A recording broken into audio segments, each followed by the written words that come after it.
after his inauguration tomorrow.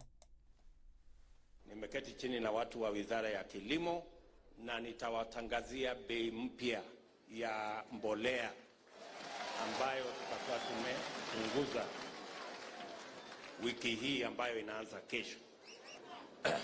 Vile vile mimi nataka mjue tayari nimefanya mkutano na Wizara ya Kilimo ili tuanze kushughulikia bei ya unga. Na vile vile wiki ijayo tutawatangazia bei mpya. Ruto also vowed to crack the whip on cartels in the miraa sector. Na wale mabroka na makatel wasiwatishe. Mimi mumenipatia kiboko. Hawa watu nitawanyorosha.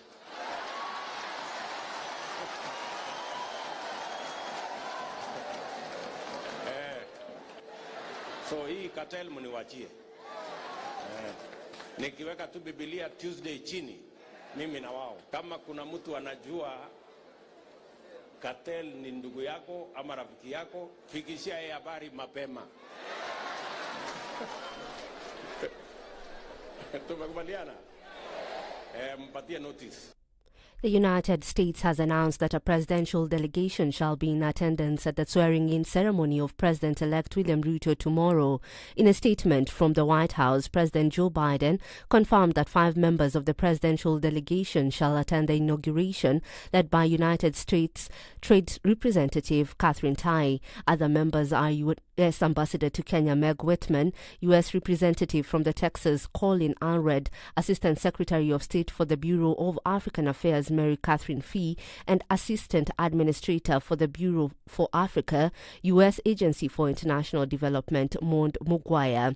Additionally, at least 20 heads of state and government across Africa are expected to attend the swearing-in ceremony at the Kasarani Stadium. Now, various leaders from the Azimio la Umoja faction say they are ready to put the Kenya Kwanza government in check as it takes up leadership in the new government. Speaking from Kakamega County, Governor Wycliffe Oparanya chided Azimio allies who are decamping to Kenya Kwanza, terming the move as an electoral fraud. Oparanya said a meeting would be convened by all Azimio elected governors, MPs and affiliate party leaders to plan on how to have a vibrant opposition that would effectively perform the watchdog role. We must have a strong opposition that will oversight the ruling party, and there are promises that were made during the campaign. Kenya is a multi-party, and we must respect that. We don't want to go to again return to the Kanu days.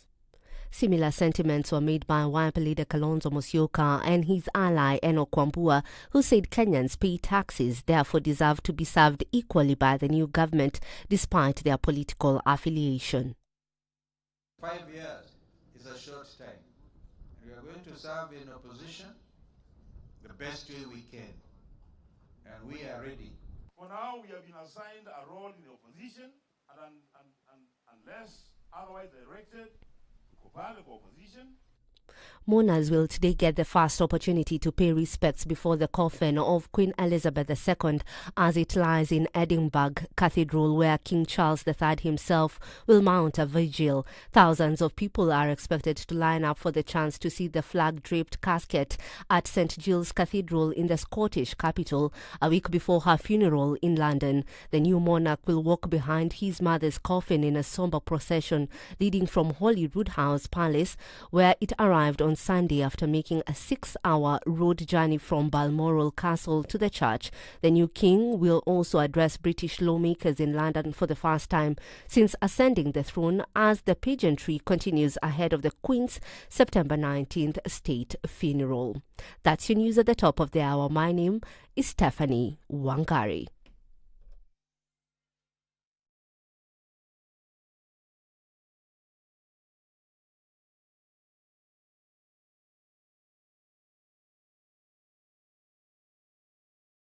The following takes place between 6 a.m. and 10 a.m. Have you seen them? Am I lying? Yes, it's a very nice outfit, I must say. Thank you. Asante sana. The compliment is well received. Good morning and thank you. Everyone in Wasingishu was asking me, what channel is SpiceFM? 96.7. Tell them that, right? Yes, now they know. Thank you. It's a pleasure to be here. Pleasure to have What you. a beautiful studio, my friend. I've been to other radio stations, but I've never seen anything like this. Thank you, and it's very nice to be in a modern studio. Absolutely brilliant. And I have to say, it's a very cool ambiance here in your radio room. Just for our listeners, I think it is below zero in this room here. Very Swiss temperatures.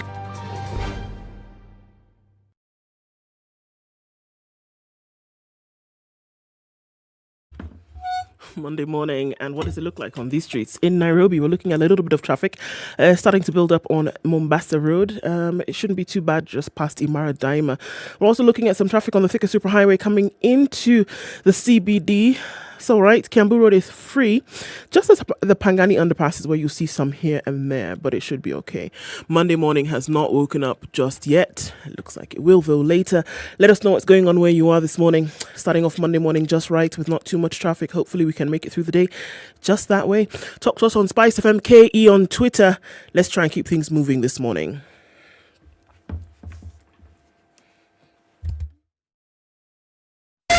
Spice FM, Malindi.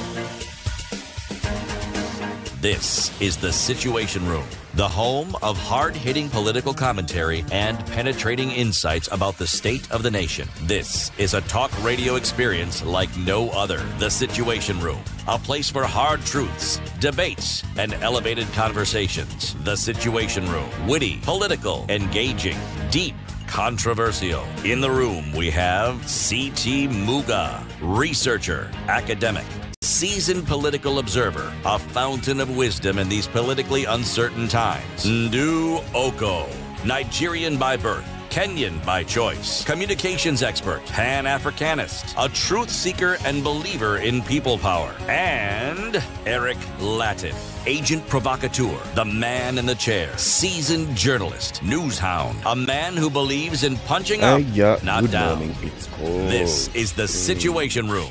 Just the too cold. Good morning, and how are you doing? Welcome to Kenya's biggest conversation, the Situation Room. Happy Monday, 12th day of September 2022, the day before the 13th. Ndu? Yes? Mambo? Posana.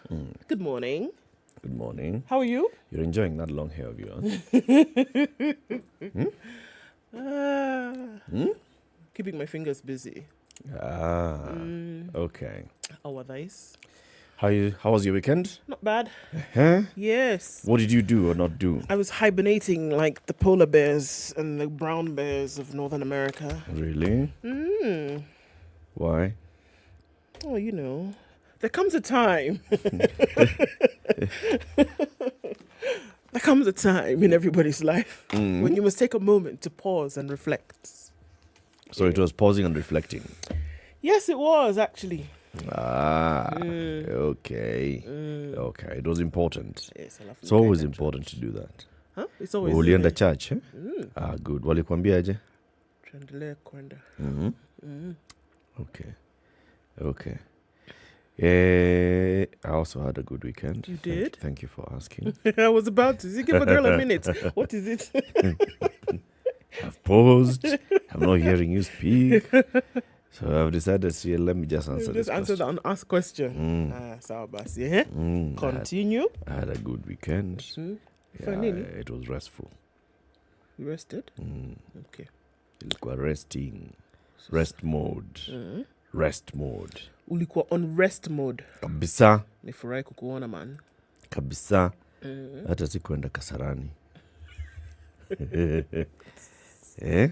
Okay. Hata kwenda Kasarani. Hapana, bado. Yes. Sikuenda. I decided no, I am not. You're not I going will to be one here. of those. No. it was within your choice. Okay, so Yeah, but they decided, no, let's just sit here and rest. Okay, so Those who are going to Kasarani are going to work. I didn't sign up for that.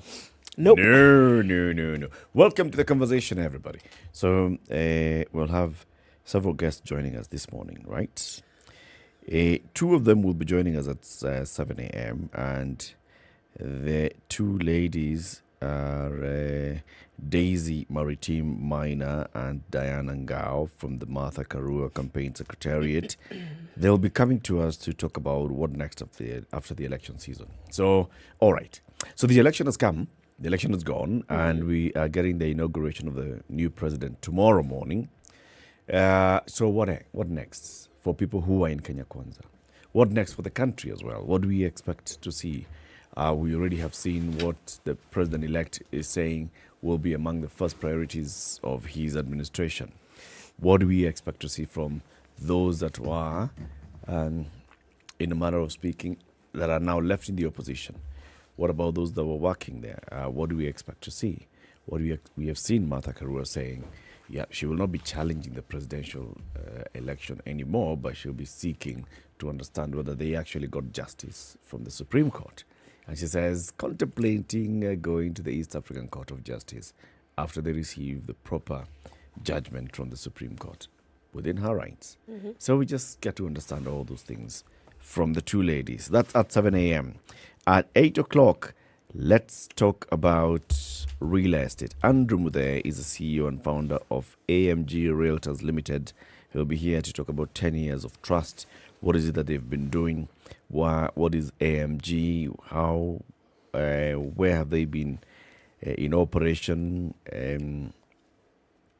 How can Kenyans invest using their company in terms of property and ownership and development of the properties and management of the properties that they've bought?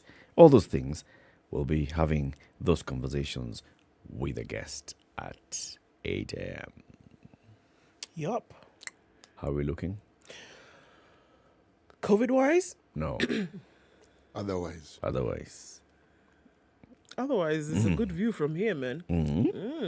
Mr. City Muga. How are you doing? Fine. Charles the Third. Charles. The third of his name. The third in the room. Yani hata weekend haikupoesha hii mambo bado mnaendelea. Hey, Omo. I said next year is inauguration. Yes. Between now and then, Omo, you will hear this thing properly. Okay. 1 year to the inauguration of the king. So while the inauguration is being awaited, and then there's a Charles in our presence. And then we just let it go like that. How? Not possible. How? I can't change my name. Okay. So, I have heard words. Nimesikia. Lakini, how are you? Mimi niko mzima. Hata baridi haisumbui vile leo. Brother yako hapa. Baridi nasumbua. Atueleze alienda kumangamanga wapi. Mmesikia baridi. This room is cold. The room is cold. Yeah. But unajua mimi bado nimevaa jacket. Yeah, ndio maana. Ile jacket. Ile ambayo inaweka joto ndani ya mwili. Iko na thermal something. Okay. Kumaliza nayo. Umevaa thermos. So, tell us about COVID. So, 5 people tested positive from a sample size of 641. And that was just a couple of days ago. Positivity rate then stood at 0.8%.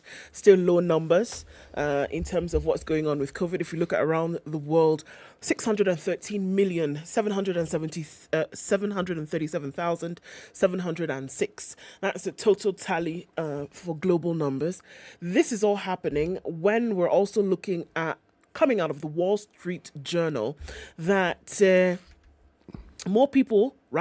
COVID-19 is still killing hundreds of Americans daily.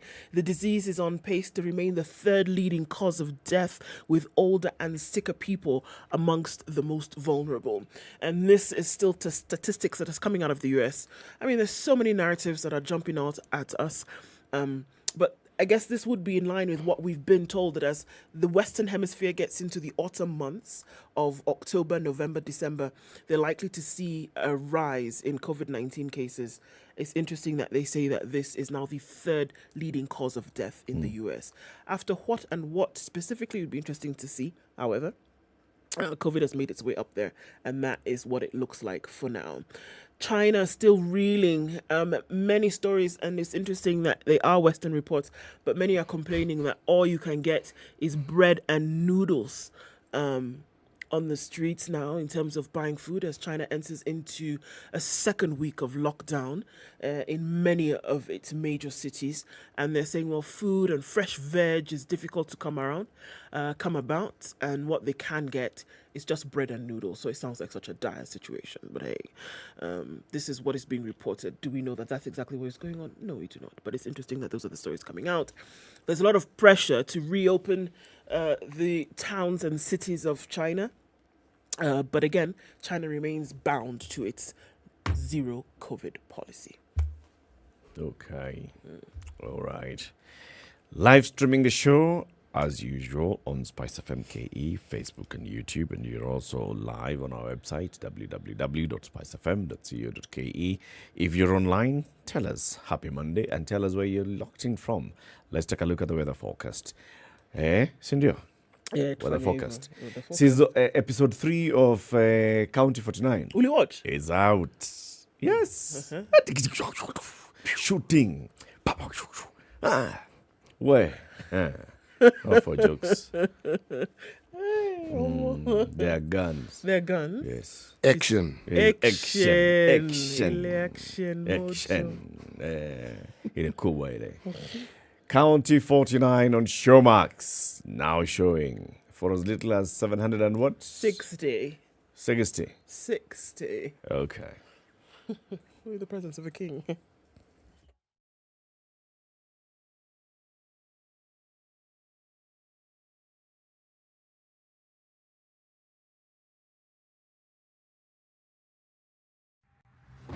Introducing Watele, County 49. A rich county where the leadership has failed its people. Justice and peace are elusive while violence sweeps through the county. What will be done to save the people of Watele County? Watch County 49 as our heroes and villains clash in an exciting tale of corruption, greed, love, and redemption. Every week on showmax.com. Classic soul, R&B, smooth jazz, neo soul, and nostalgic ballads. Make some noise. Yeah. You're listening to Spice FM.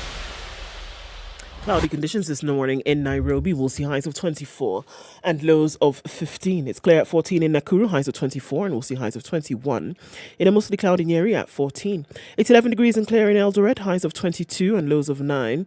22 and partly cloudy conditions in Mombasa this morning, highs of 29. 29 will also be the high in Malindi, where it's cloudy at 24. 19 and mostly cloudy in Kisumu, highs of 28, and we'll see highs of 27 in Kakamega, where it's cloudy at 15. Looking out into Kampala, it's cloudy at 19, highs of 27 and lows of 18, and Dar es Salaam is clear for now at 20, highs of 29 today. 17 degrees and partly cloudy in Johannesburg. We'll see highs of 27 getting into the summer months, and Lagos is rainy at 24, highs of 27. 21 degrees and clear in Kinshasa, highs of 31 and lows of 21. It's really hazy in Beijing Monday afternoon at 28. We'll see highs of 32 and lows of 19. Looking out into Paris, it's cloudy at 13, highs of 28, down to lows of 13 and 17, and cloudy in London, going to highs of 26 and lows of 16. Sunday night is cloudy in New York. Coming into Monday, we'll see highs of 24 and lows of 20.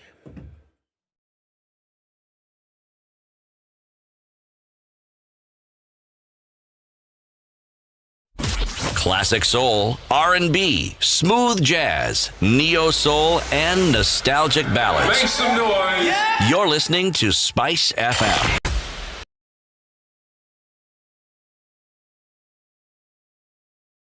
Mature, intelligent talk every morning. Spice up yourself. 20 after 6. Everybody. Mornings Sit down. done right. 94.4. Homa Bay, and says ready for today's conversation indeed. Karibu sana. Kaiser Obed, good morning, awesome threesome. Happy birthday to me. Happy birthday to you, Kaiser. May you have many more. Many more. In the capital city of Nairobi, waiting to spice my Monday. That's Abdul Hamid. Good morning to you too. Danfas Dynasto is tuned in. Interesting. And good morning, Team Kubwa. Good morning to you, Mochama Kubwa. Getting you loud and clear from Gashie, Salimia CT. Okay. Yes, as the saying goes, Nimesalimika. Bas. Edwin the First says, good morning. We're still with you guys, not moving to KBS. Okay. Posted any African proverb yet today? The gingerbread man. Have you seen? Okay. They're waiting for your proverbs if I burst into song. Ruai Utawala is where Newton is listening in, and Nanyuki Kihonge is tuned in and listening as well. Says good morning. John Amansongole says good morning. Evans Ofula, Henry Ochoki, Collins Ndiwa tuned in from Kitale, and Willie Bazoo is tuned in as well. Cheer, Titus Tanui says good morning, my big day makers, live from Ruaraka, Nairobi. Greetings to our family in Kapcherop. Yes. CT, umeva jacket. Amani Thamas. Na hakuna baridi. Wow, Alan says good morning to you. Jane Duta is happy that you're here, CT. CT Alpha now. What did you give people?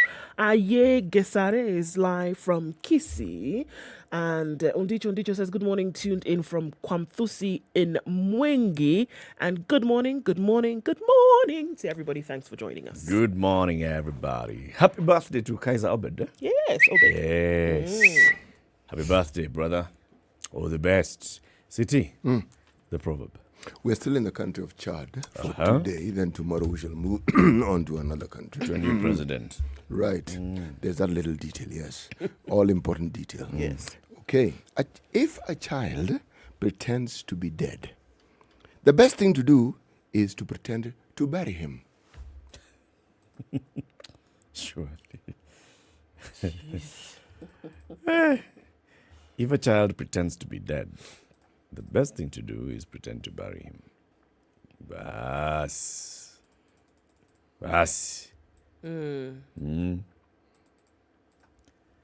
Akililia wembe mpe. Patia wembe. I have a friend whose child... It's interesting he said, because just to let them do what they're going to do and they'll come round. The little children who throw tantrums in the public spaces. She leaves him there. She finds a way where she said, look, you get up.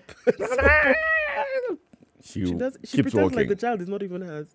When you finish, you find me in front. You want to throw? Be throwing there. You throw. You know, it's very odd. Yeah? This tantrum seems to be a generational thing. I don't recall anybody throwing a tantrum when I was a child. Even yourself?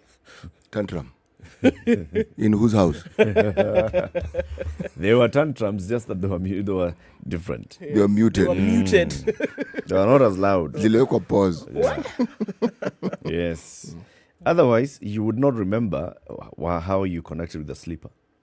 You remember connecting with the sleeper? I recall. That was because of a tantrum you had Telling thrown. you, Mrs. Oko could see tantrums from far, and she knew how to preempt it. Even before it manifested. When it is still a thought. And she had what you call a prophylaxis. Preventative. Yani, I think you go. Mrs. Oko. I hailed that woman.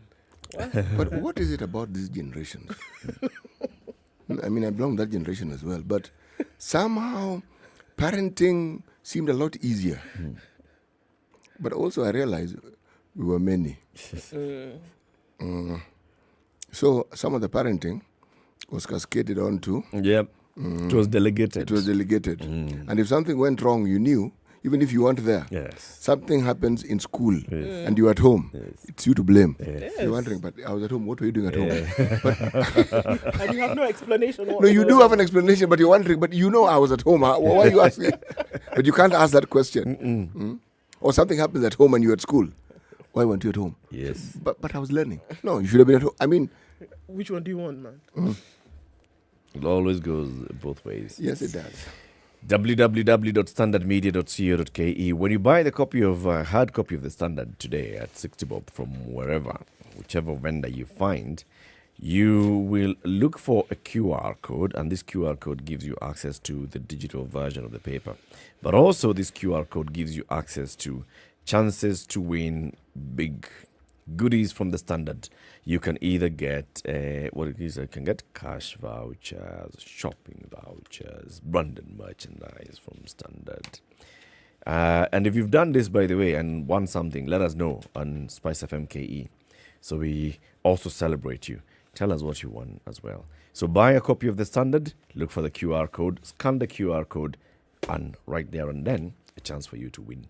And win big. What's on the front pages of the papers? On the Standard, the last act. Today is the last day of President Uhuru Kenyatta's reign. As he retires, Kenyans will remember him for different things. Some will see the major infrastructure projects as his biggest achievement.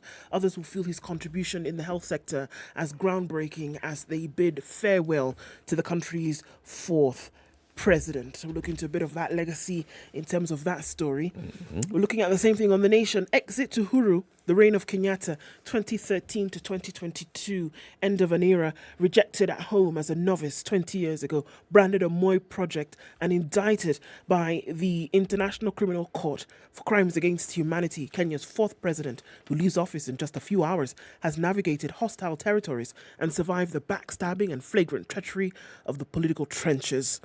But as he walks out of State House to the disapproving bosoms of a backyard that has rejected his Ryla project, can he regain his footings?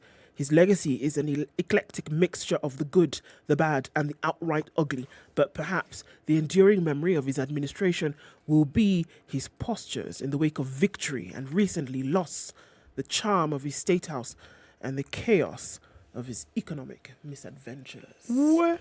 Da-da-da-da. Guy, they couldn't be kinder. My goodness. He's living. Sheesh. Just say goodbye. Hiya. It's amazing how memories are short. Huh? You know, a little graciousness goes a long way. It does, and it's often welcome. Yes, it is. And also, I mean, you don't need to be extremely old to understand that everything that you do sets in motion certain consequences, most of which will not even be within your control. So when you're playing at the arena of the national space, as we call it, surely, what harm does it cause one to be a little cautious and to be a little temperate? Just, is it too much to ask? Who are you referring to? Who are you referring to? I'm referring to that article. See, it's just, being plain and truthful. It's balancing both sides. You know, let me explain why. He has done all these things in infrastructure, but also his legacy will be tied to the economic misadventures. You know, I say this because I have seen, this is now the fifth president of this country that has found me alive and well and kicking. Okay? And with every departure of one president to the next, man, the vitriol that comes out about the president who has just sort of like either it's Jomo Kenyatta who passed away while still on the job. Thereafter, God Almighty, you'd think this person did nothing but just cause harm throughout his reign. You are right. This article points to this is good, this is bad, this is good, this is bad. You know what I'm really saying? We live in this country, we know. I would rather somebody focus a little bit on some of the salient things. Well, since that's somebody, let it be me then. Let me focus on some of the salient things that I actually have in mind. That person said what they wanted to say. Let me say what I want. Say yours. Let me say what I want to say. What are your salient things, City? They are not really that salient, okay?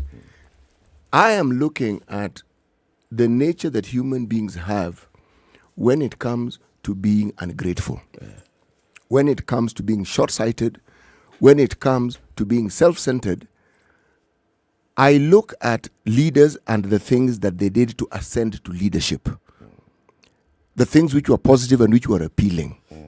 And then I look at the consequences over time and how it is people more or less seem to forget everything that they found nice in this person and they focus on the bad. I'm not talking of the article now. I saw that with Jomo Kenyatta. I saw that with Moi. Mud being thrown at him. Kibaki giving a very ungracious speech. Okay? Now we have Uhuru. Okay? This is the same Uhuru who was at The Hague with William Ruto. Same Uhuru. This is the same Uhuru who, it is said, decided to take matters in his own hand to defend his people from something. It wasn't impending doom. It was doom at the doorstep. It is argued that there are many things he did. There are even allegations that he even paid militia. Same Uhuru. This is the same Uhuru whose life was not in danger then, but more or less put himself in harm's way. But I'm reminded, there are people who claimed that they were in the Mau Mau. They were celebrated for a while. Then it got to a point it didn't matter whether you were Mau Mau itself or they invented it. People did not care. Yes. And I'm saying, sometimes it is good to remember that even as people forgot what Moi had done, and a year down the line, Moi suddenly became the most popular person in the country. And people were saying, oh, Moi this, Moi the other. That is my focus. The salient point is how human beings have short memories, how Kenyans have short memories, and how it is we easily forget, literally, the things that people have done to get to the position there. We are very quick to change and demonize them at the drop of a hat. And then we acquired a new trait to this last election. The whining and the complaining that we've gotten into. There are pundits all over the place. We saw this happened. You know, it didn't rain that day. There's a bird which flew over my head. Oh my good Lord. I knew something was bad. I could sense it. I sensed it. Do you remember how this particular justice was scratching his forehead? That was a sign. A sign for what now? Anyway, I have said my piece. Okay. But then balance it out loud. I mean, it doesn't necessarily mean that someone is being overly critical of an exiting president. It's just balancing it out and saying, yes, you've done this and the other. For example, the front page of the Standard has Uhuru's legacy. Number one, infrastructure. He spent trillions to build roads, with the key project being the SGR that cost 500 billion for the 2 phases. Devolution. He midwifed devolution. And the new constitution, 3 trillion shillings sent to the counties in the last 10 years. Public debt. He went on a borrowing spree, raising the country's debt from 1.79 trillion to 8.47 trillion. And in the budget, the country's budget doubled to 3.2 trillion from 1.6 trillion when he took office. It's not being critical. No. It's just saying. As I said, the article balances it out. I wanted to give that perspective, which I don't see. And I was doing the same thing that the fellow Kenyans I'm blaming do. I was complaining that people aren't doing it. They realized, wait a moment, but why don't I just say what it is that I have in mind? You see, sometimes it's like with President Moi, people realize perhaps we're too harsh on these guys and turned around. Every time a new president comes in, it's the promise of change. And one of the things that is a constant is the moment the president now is inaugurated and the president Raisi Mtukufu, suddenly you see all manner of strange things, and one begins to argue whether it's the revolution eating its own children, because the disappointments galore. And yet, anyone who studies politics will understand there are limits to what any president can do. It doesn't matter how well-meaning they are. There is a limit. Yes. Let's take a break. 26 minutes to 7. We're live streaming the show online, and we are also live on SpiceFM across the country. Time for us to take a look at the traffic. Good morning.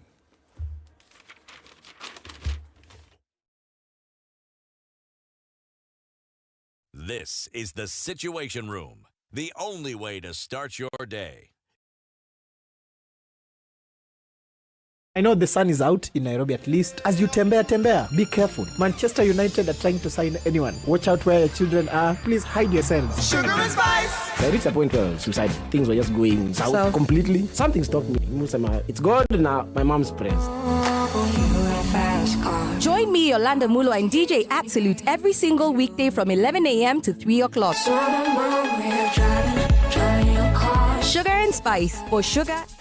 When you think about education hubs, Japan has long been at the list of preferred destinations to provide world-class programs. The Study in Japan Global Network Project and Ministry of Education, Culture, Sports, Science and Technology in Japan are hosting an online event for students and professionals looking to further their education and join master's and PhD programs in social sciences such as internal public policy and conflict studies, economics and management, and sciences such as information technology, environmental sciences, biomedical science, agriculture, engineering, and veterinary medicine. Join the Study in Japan online fair for Sub-Saharan Africa 2022 on the 30th of September and on the 1st of October by registering on 2022.studyinjapan-africa-portal.com. Don't miss out. Still a slow start to Monday morning in terms of traffic. Nothing popping just for now. We're looking at Jogo Road, which is really busy as you're getting just past that Makadara train station out towards the City Stadium roundabout. And then we're looking at a little bit of action here and there on Landis Road out towards the Kamkunji roundabout into the CBD from that direction. Also coming in from the Thika Superhighway is where we will see traffic has already started to build up there going towards that Pangani underpass. We saw the sightings of that pretty early. Coming off Kiambu Road is now when we're seeing some traffic, and we're also looking at Juja Road in and outbound as you're heading into the city at that junction then with Muranga Road. So that is starting to do the business. James Gishuru is also building up here and there. We'll see some traffic. We're likely to see it spill over to that Red Hill Link Road. So you want to leave early if you can and avoid getting stuck in the traffic that will definitely be at about 7:30 or so. But let's keep an eye on things this morning. Help us out here. What's going on where you are? Talk to us so that we try as much as possible today to keep things moving. Talk to us on SpiceFM, KE on Twitter.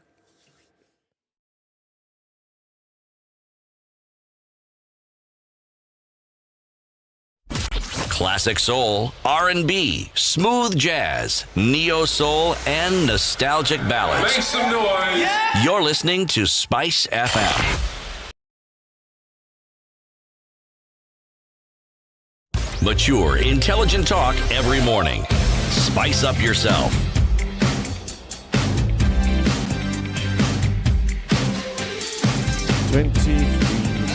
Mornings done. So, you know what's going to happen after tomorrow?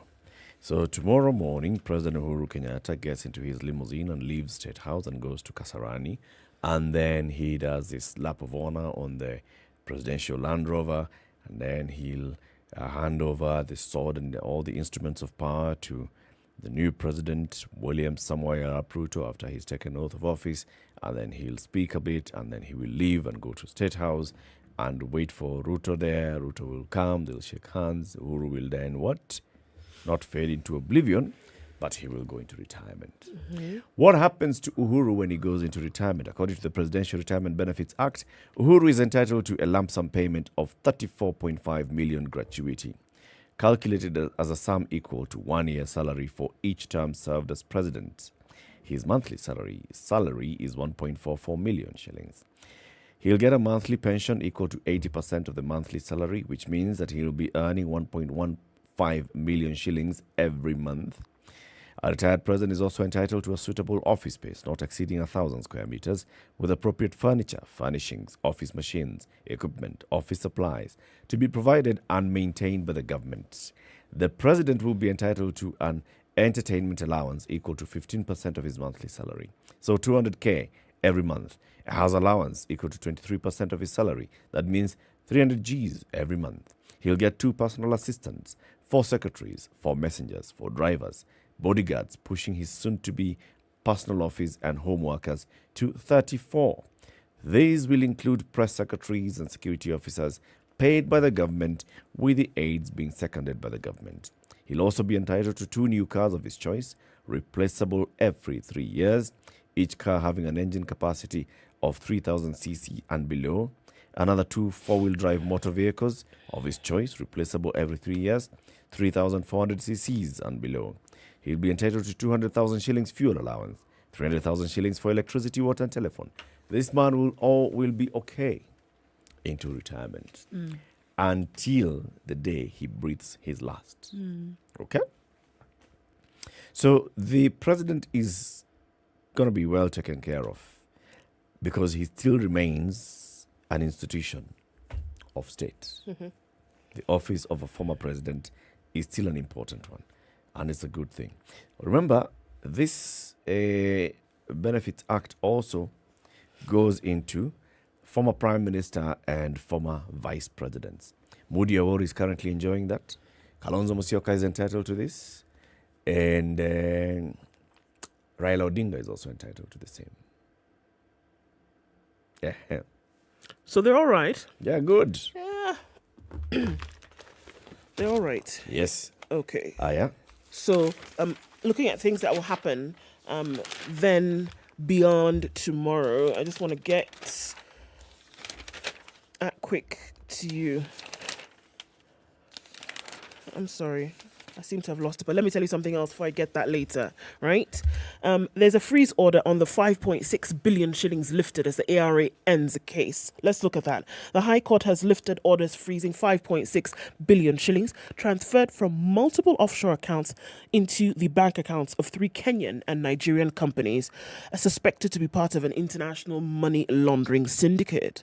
Justice Esther Minor discharged the freeze orders issued on the 5th of April and has allowed the Asset Recovery Agency to withdraw the suit. The amount stashed in 6 accounts at Equity Bank and United Bank for Africa UBA had been temporarily frozen following a forfeiture suit filed by the ARA on suspicion that they were proceeds of crime. But now Justice Minor says it's all right. Oh, okay, this has been withdrawn according to you guys, no problem. And then you can, unfreeze.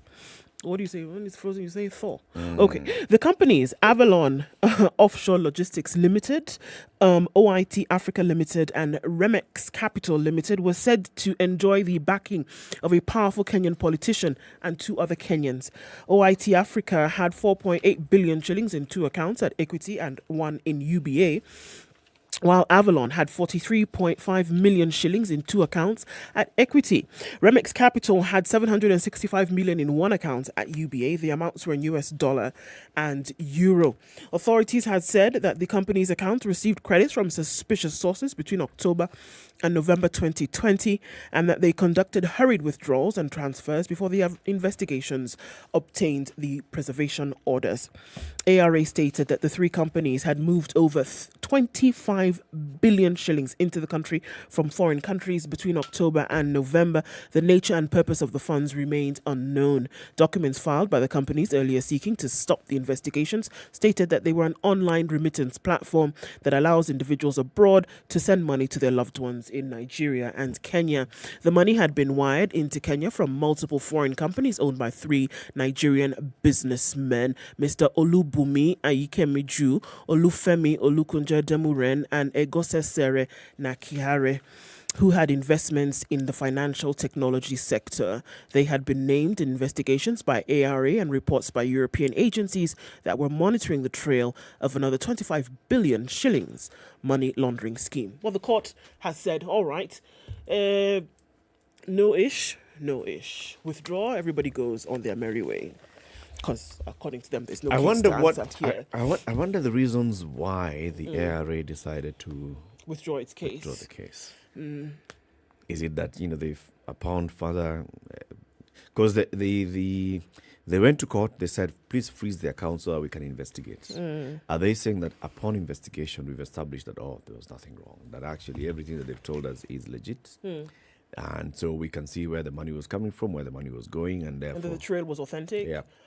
Is that what it means? It would be very possible that would be the case, but unfortunately we didn't get that in terms of why. We haven't seen the affidavit signed. We haven't seen the affidavit signed. It's just, we just didn't get that just yet. It could be anything. It could be for lack of evidence. It could be for lack of, it could be anything, but I'm sure that there's something written on paper. Many would argue that what is written on paper and what is true are 2 totally different scenarios. What is the threshold for money laundering? Unexplained. That you cannot see or explain a viable connection between where this money came from and where it was going, and for the purposes, and for what purposes exactly. I have heard that reasoning. How do you know that is the case? That's really what I'm asking. That if it was authentic, you should be able to explain. No. it is always said it couldn't be explained where the money came from, where you got it from. And I'm saying, okay, that's what you say. Where is the evidence that what you're saying is actually what it is? That's why you go to court. And if the court is able to listen to you and you say, okay, you explain. Remember what If you don't provide sufficient explanation that convinces the court that, yes, I can see, you got this money from CT. CT is a farmer, grows this is where melons. he gets his money He had sold melons. He paid you because he owed you. And now you also wanted now to pay Ndu because you owed Ndu. So clear. Okay. If you cannot see melons, CT melons. Let me ask the question, Eric. When you scour through the papers, how often have you had a court determining and telling us this story, that the one you've just said? How often do you hear of the accusations, you hear of the freezing, yes, and thereafter? You hear of forfeiture. We've heard stories of forfeiture. Rather than going to Remember the whole people explanation. from the National Treasury and all, the guys who lost cash, the guys whose money was ordered to be forfeited those back to the gentlemen state. who worked for Kenha and what have you. We've heard of those They stories. let the money go. It goes back to that point. There are cases where it goes all the way to the end, which is unexplained wealth, which does not match your known sources of income. Yes, but you see, this is, in my opinion, the cases that we speak of are cases that involve somebody who works for the Kenya Revenue Authority, Kenya Highways Authority, things like that. Kenya something. Something, but these are government officials, quasi-government. Yes. And their salary is known. Yes. But it doesn't match with what they have. That one, I understand. I don't even have a quarrel with that one. It's straightforward. Yes.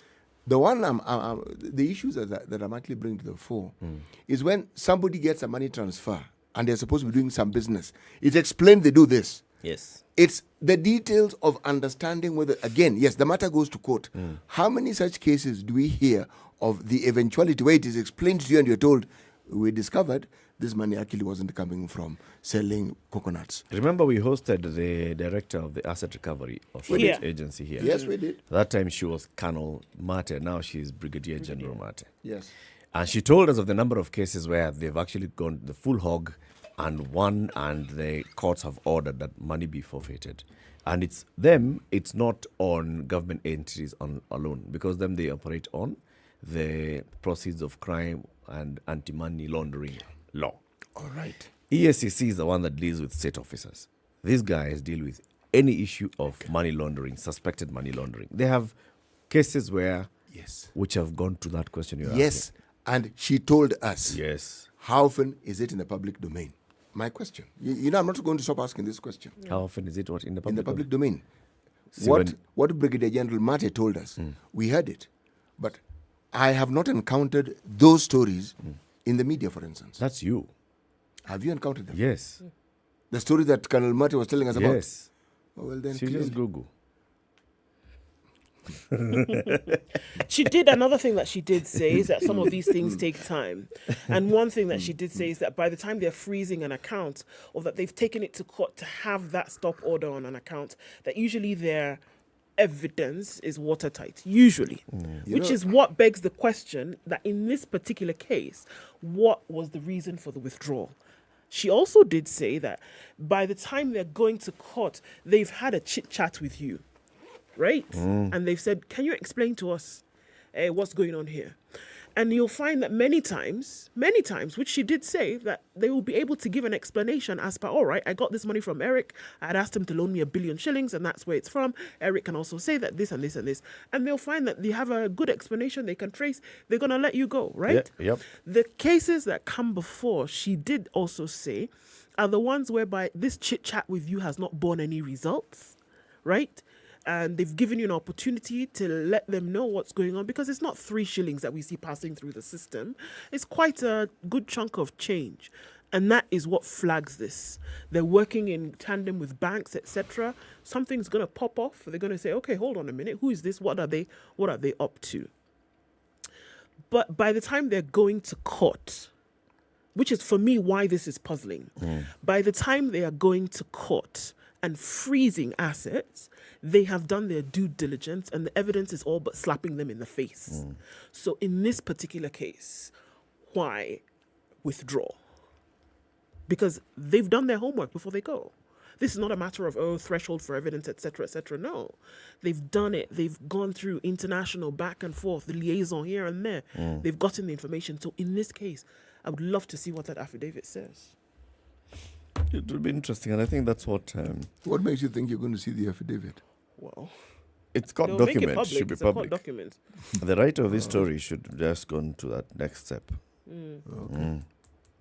I will look for it in Google. Yeah, you'll have a chat with Google as well. Okay. Sorry, please, something is biting me. All right. CIA wants to build a modern theatre. That's good. Yes? Modern theatre for what? Theatre, acting, Not a theatre, of hospital. dreams. Okay. CIA Governor James Orengo, has announced the plans to put up a modern theatre at the County Referral Hospital. That kind of theatre, just in case you're wondering. Orengo, who made an impromptu visit to the hospital Friday afternoon, said the groundbreaking ceremony for the facility will be held in a few weeks. We have embarked on infrastructure improvement that will ensure each sub-county has an operational theatre and X-ray units. Remember, we're having Healthy Friday conversation with Dr. Mercy Korea the other day. Yep. The governor also announced that his administration plans to elevate the Siaya County Referral Hospital from level 5 to a satellite hospital under Jaramogi Oginga Odinga Teaching and Referral Hospital. During the visit, he assured Siaya residents that perennial drug shortages in public hospitals in the county will soon be a thing of the past. He said his government had made arrangements for supplies of essential requirements. Okay. Within a week or two, he says, Siaya people will see a difference in all our health facilities in the supply of drugs and other supplies required there. He was accompanied by his deputy, William Oduor, and County Executive for Health, Dismas Wakla. We have already identified bureaucracy between the county government and KEMSA and the budget cycle as the major hindrances to the smooth supply of drugs to public hospitals. So, that theatre is the one we're talking about, and it will be under JURF. Okay? So it's a theatre for It's a hospital theatre. theatre, hospital theatre. Okay. Eric has decided to recite a nursery rhyme. Theatre, hospital, theatre. Yeah. I heard theatre, I thought it was like Kenya National Theatre. Right, for acting and things like this, which I think is just as important as well. But, hey, we'll see one at a time. At the risk of being a wet blanket, politicians don't change, do they? No, not really. What did you think was going to happen? That there will be renaissance after the election? They do, that you'd say that. No, they don't. No, they don't. No, they don't. What makes you say so? I'm listening to the story that Ndu has read. If you've been to Siaya and you've been to that hospital and you understand how old that hospital is. Which one, Jurth? No, Jurth is... is in Kisumu. It is in Kisumu. Yes, it's a teaching and referral hospital, okay? Formerly Russia, Jaramogi Oginga Odinga Teaching and Referral Hospital, okay?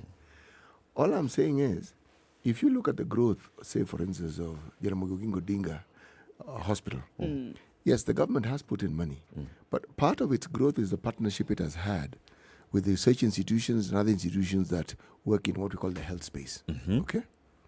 Wanting to partner with JORTH is a good plan, but I am saying health is a devolved function, all right?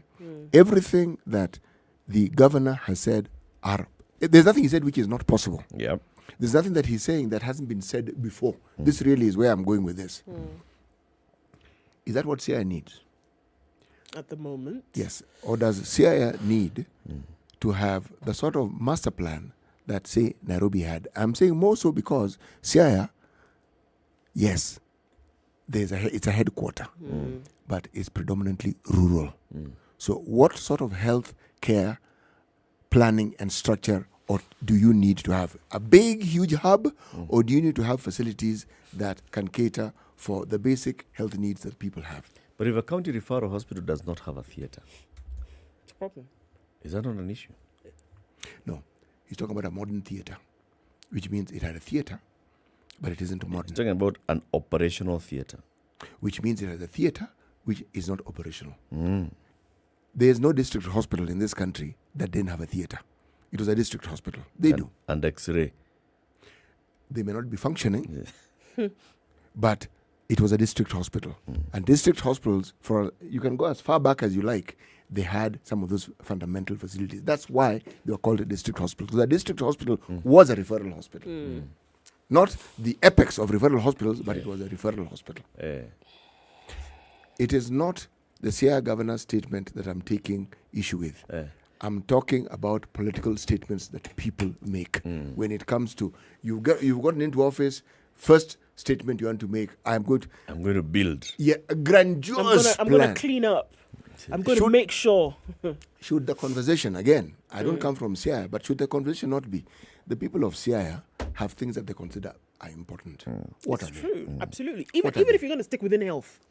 Unfortunately, you have a lot of people who are in Siaya, who for medical treatment, because of this issue, are going to Kisumu for treatment, are going to Eldoret for treatment. In Siaya, because what is available within Siaya does not meet the mark. No, it doesn't.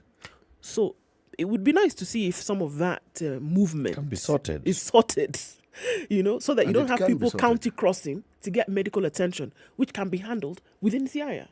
Yeah. So what we're talking about here. And it is the headquarters of a county. For goodness sake. County. Yeah. Not district anymore. For goodness sake. It's a county referral facility. Yes. So, anyway. Let's wait and see what other I really want to know what's going to happen to that level 6 hospital that was being built in Kakamega, remember? That one? Hey. The white elephant? Eyo. It'll become brown. To be a hotel. You wait. Okay. So I'm saying, anyway, yes, the people of Kakamega should ask questions of their exiting governor. So what is this? Did it go through the entire process of, is it the people who said we want to have a level 6 facility here? Did they look and say, yeah, we shall afford to put it up? President-elect William Ruto yesterday said he will deal with cartels once he's sworn in. He was speaking at Maya Stadium in Meru yesterday during a Thanksgiving ceremony, where he gave the analogy of when Jesus went into the synagogue and found traders selling their wares. He likened them to cartels in the miraa industry and vowed to crush them. If any of those in the cartels is your friend or brother, please give them notice. Tell them that that man will come for you. He said miraa trade will be part of the agenda in a meeting with Somali President Hassan Sheikh Mahmoud next week in Nairobi. He said, leave miraa cartel guys to me. Okay, on the other part, I have had meetings with the Agriculture Ministry to discuss revising the cost of fertilizer so that we can support farmers, especially our maize farmers, so we can reduce the cost of food. Expect new prices from Monday. The president-elect also reiterated plans to address the state of the economy. Our economy is not in a good place, but I am committed to revive it, and we have to stop borrowing. Currently, our debt burden has hit nearly 10 trillion. He's promising to entrench a saving culture to ensure sustainable economy. So one of the things that he's immediately saying is fertilizer prices must come down. Fertilizer prices coming down means what? Subsidy. I think there are many things that could happen. Maybe it's a multi-pronged approach to it. Because, there will be many things. A subsidy could be applied. What are you saying now? That then the insistence of certain material then being grown here, negotiations between Kenya and the countries who import some of these things. There are many things that could happen to bring down the price. From this week. He said from this week starting today. Which was my next point. But what are you going to be able to do? Down. What are you going to be able to do immediately? Actually, there's a lot you can do. Immediately. Yes, there's a lot you can do. But then he would need to extend that conversation of the cartel from miraa to fertilizer. Yes, because it's an industry that has been held captive. And there are people who benefit from it. So now it's a question of how do you ensure that business that they're doing benefits now the mwananchi as opposed to them. Sure. But there are things that can be done. It requires some fairly difficult decisions. Oh, yeah. Well, maybe not so difficult. Maybe I'm the one who's thinking they're difficult. Maybe uncomfortable. Yes. Bold. Yes. Thank you. That's the word. Yeah. He'll have to do that. Anyway, keep it here for more conversations. In the next hour, we talk to Diana Ngao, who is the head of communications in the Martha Karua Campaign Secretariat, and Daisy Maritime Minor, who also works in the Martha Karua Secretariat. We want to know, so what next after the election season? Good morning. It's now 7 a.m.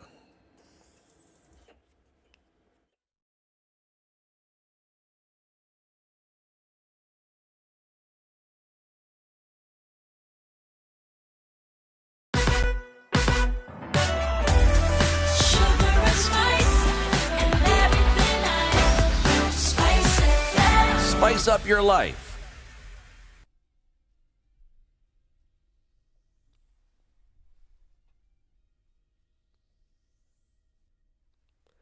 Good morning. This is Newswire. I am Stephanie Wangari. Last-minute preparations ahead of President-elect William Ruto's swearing in will be underway today at the Kasarani Stadium.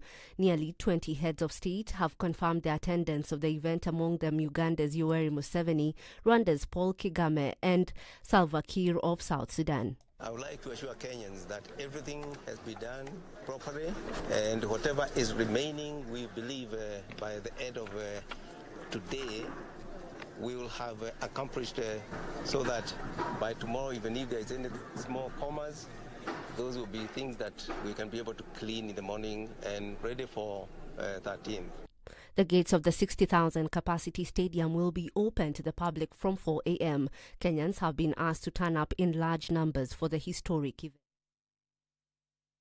I know an issue has been raised as to who those people who will be coming, whether they will be required to have a ticket. This is a very historic and national event, and for that reason, Kenyans are all invited to join, but those who may not be able to access the venue, because the venue, of course, cannot accommodate the entire population of Kenya, we have facilities that will be put outside the main field from where they can be able to see what is going on. The cost of unga is expected to reduce any time this week. This is after President-elect William Ruto said he would announce new maize flour and fertilizer prices after his inauguration tomorrow. Nimeketi chini na watu wa Wizara ya Kilimo na nitawatangazia bei mpya ya mbolea ambayo tutakuwa tumepunguza wiki hii ambayo inaanza kesho. Vile vile mimi nataka mjue tayari nimefanya mkutano na Wizara ya Kilimo ili tuanze kushughulikia bei ya unga. Na vile vile wiki ijayo tutawatangazia bei mpya. Ruto also vowed to crack the whip on cartels in the miraa sector. Na wale mabroka na makatel wasiwatishe. Mimi mumenipatia kiboko. Hawa watu nitawanyorosha.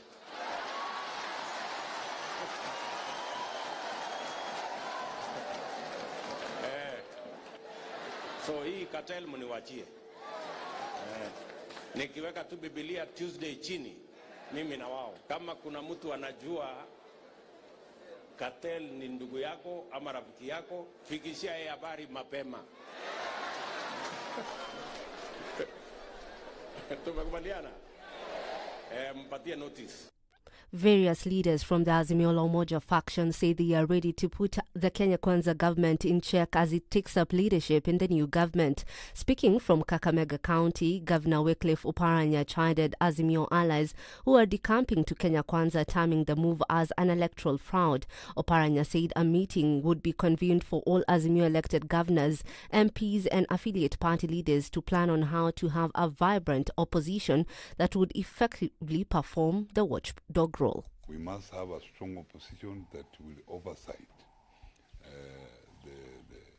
the ruling party, and there are promises that were made during the campaign. Kenya is a multi-party, and we must respect that. We don't want to go to again return to the Kanu days. Similar sentiments were made by Wiper leader Kalonzo Musyoka and his ally Enoch Wambua, who said Kenyans pay taxes, therefore deserve to be served equally by the new government, despite their political affiliation. Now, mourners will today get the first opportunity to pay respects before the coffin of Queen Elizabeth II as it lies in Edinburgh Cathedral, where King Charles III will mount a vigil. Thousands of people are expected to line up for the chance to see the flag-draped casket at St. Giles Cathedral Cathedral in the Scottish capital a week before her funeral in London. The new monarch will walk behind his mother's coffin in a somber procession leading from Holyrood House Palace, where it arrived on Sunday after making a 6-hour road journey from Balmoral Castle to the church. That's your news at the top of the hour. My name is Stephanie Wangari.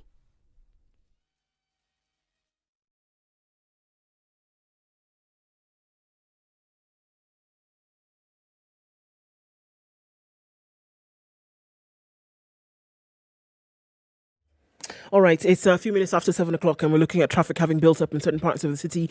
Today, let's look at industrial area where it's coming out from Gong Road. Industrial area, that would mean Jogo Road. Right, so Likoni Road not looking too bad. Lunga in and outbound traffic is doing its thing, but we'll look at Jogo Road going out towards Landis, and at the Kamkunji roundabout is where you see the most of it, at least for now. Let's take a look at the Thika Superhighway, and that is really busy as you're coming out from that outer ring junction, well in from Kiambu County, looking pretty heavy, and it's going to be bumper to bumper at least until you get into the city. We're also looking at Kiambu Road, which has packed up quite quickly in a very short while, so that is really busy as well as Limuru Road, which is quite crazy. James Gishuru has been doing this madness business for the last 1 week, and this Monday is not any exception because that's really crazy even right now. Ring Road Westlands also packing up, and we're going to look at that whole Westlands, Kileleshwa into Dennisprit area, really busy this morning. Let's keep our wits about, folks. Let's know what's going on where you are. Talk to us on SpiceFM. KE on Twitter. Want to keep things moving this morning.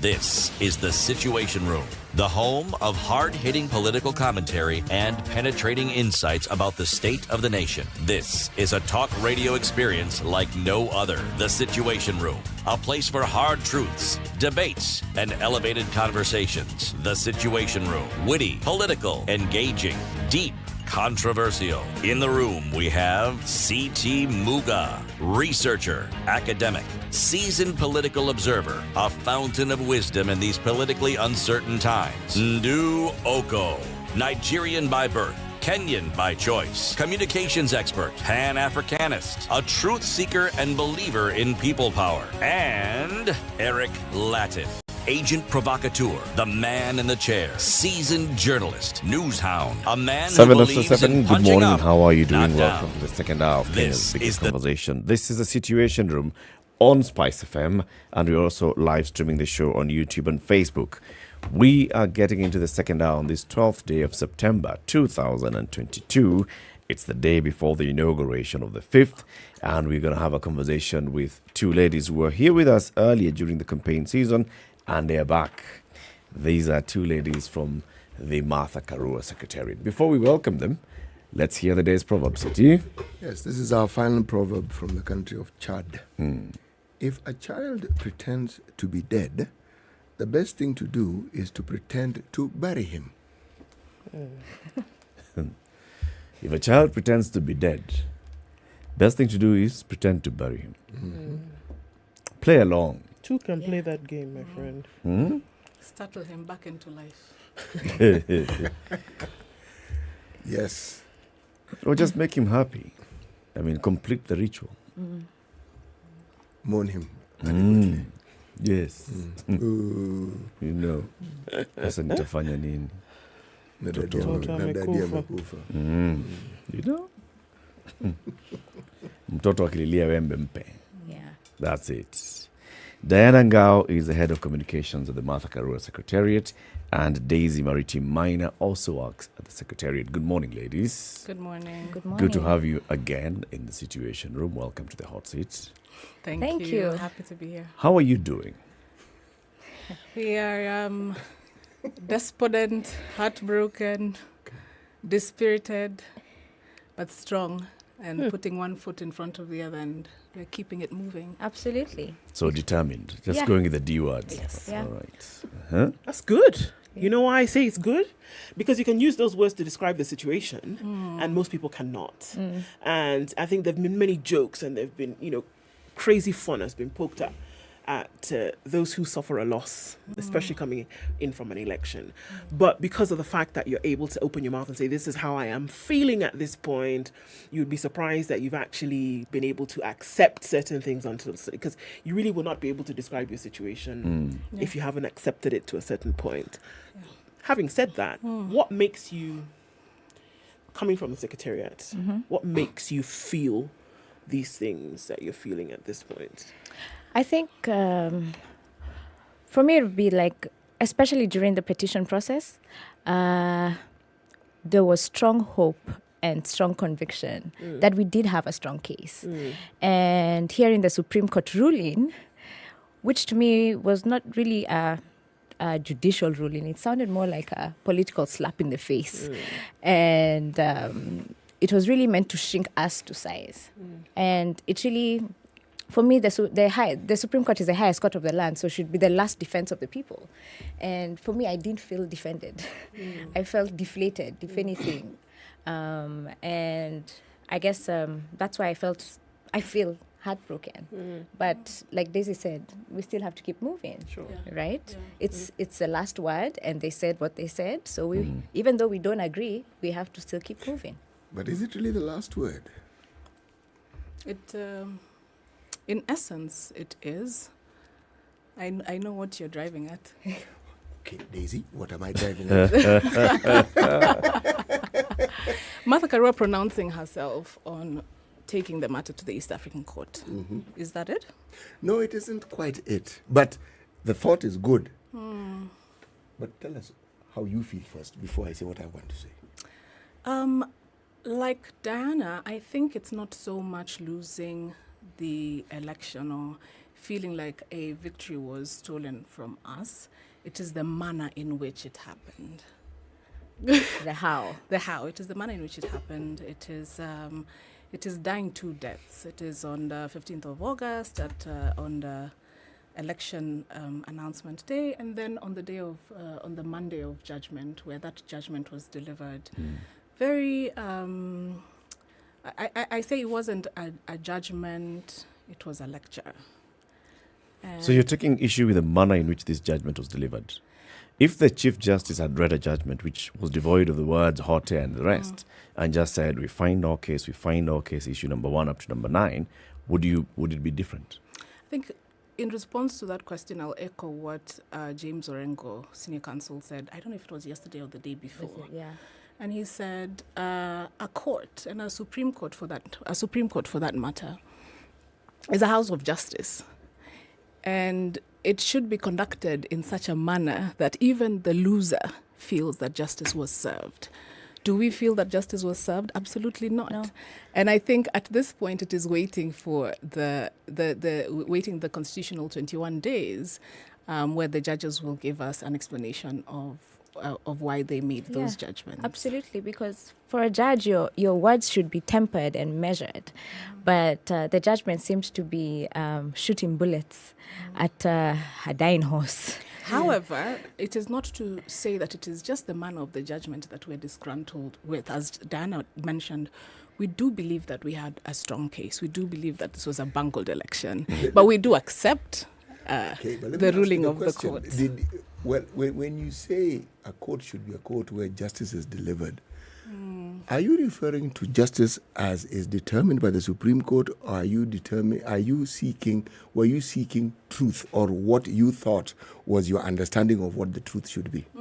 A delivery of the judgment should be able to elucidate what they think their truth is. Did they manage to do that? Did they convince us as people who are seeking justice that that is their truth and the manner they arrived at that truth? Do you honestly think that a court of justice, be it the apex court or any court, is a place where you go to look for the truth? Ideally. Ideally. It doesn't always work like that. We are humans and we have that sad understanding. When something is legally right, does it always represent the truth?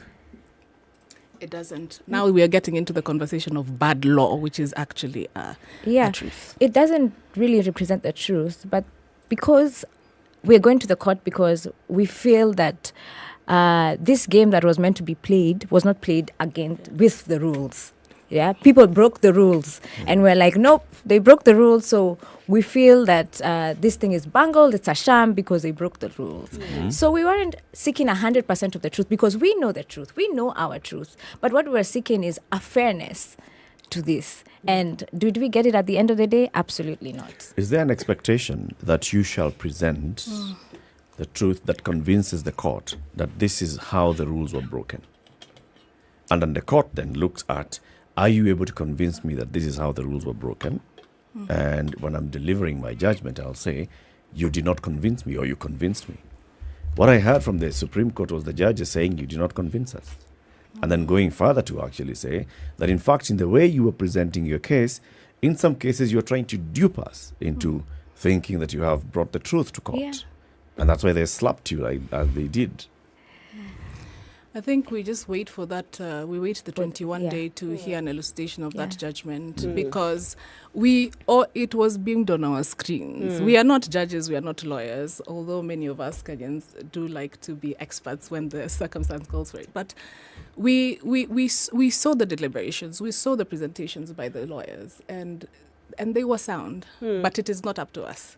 Sure. And we do say we accept the judgment. we just disagree. We just disagree. You know, it's very human when you are partisan and your leaning is towards one particular party to believe in the side that you're leaning on. And it's just human that those who lean on the side that you don't lean towards, whatever they say, you will always take with a pinch of salt and you'll believe what it is that your side is saying. Let me explain what I mean. You look at your side, for instance, okay? And you're looking at the people who represented your side. 2 eminent law professors, somebody in the background, some seasoned senior counsel. Some are even senior, meaning they were, they've been at this thing for senior than the Supreme Court judges themselves. Yes, not just one. Your side had 2 of them. And you're looking and you're saying, are you telling us that these people did not know the threshold that was required by the Supreme Court or what was supposed to be met? And you ask yourself that question. And you see, that's why I asked you. When you take a side, would you then not say that your views have actually been colored simply because you are on that side? And that despite the eminence of the people that you see, that all of them could have missed this salient point of actually presenting a case that meets the minimum threshold that the Supreme Court desires. Consider, is it a possibility? It's a possibility that we are biased because we're on this side. Sure. However, there's a reason why we picked the lawyers. Apart from Senior Counsel Lorengo, a good majority of them were not part of the campaign, right? They came to our rescue, quote unquote, right? And we showed them the evidence that we had, and they're like, we have a case, right? So did they come in with bias that they had already chosen? No. It is you who had the bias, not them. Okay. Yes, because I'm saying, which is okay. Bias is a normal human thing, but Yes. also is the expectation of justice, whether you're biased or not. Yeah. Okay. I mean, what this does in waiting for the 21 days to end and then hearing the explanations as to why, perhaps, if anything, it'll provide closure, which then says, all right, it will either provide closure or stamp this current position, right? But then obviously there is this life after the election. There is this life after the petition. There's this life after the ruling has been given, that Kenya as a republic then needs to move. Things need to happen. So obviously that is a position that you've taken into consideration, one would hope. So then what happens after these elections? What happens after all of this? And in terms of life moving forward, what happens next? Well, we look forward to being an entity that holds the government to account. And we are Kenyans, so we want the government to succeed because we want to have a good future. We want a good future for our children. So as we move on and as we reconstitute ourselves as the opposition, a place where some of us have not found ourselves before, I think that becomes the height of our duty, or our call to duty is to hold the government of the day accountable. Are you organizing towards that? We are. So what is this entity? Is it Azimio playing its role? Because there are stories even today, Wycliffe Oparanya, the deputy party leader of ODM, saying, Azimio, we are still going to form ourselves into a formidable opposition. But then there are members of Azimio who have already started having conversations with Kenya Kwanza. And then we haven't seen, for example, a proper meeting after the Supreme Court judgment of the leadership of Azimio coming together and saying, we are going to form a formidable opposition, apart from the parliamentary group meeting, which was talking about, so what are we going to do now in terms of leadership of parliament? But in terms of, so how are you organizing as an opposition force?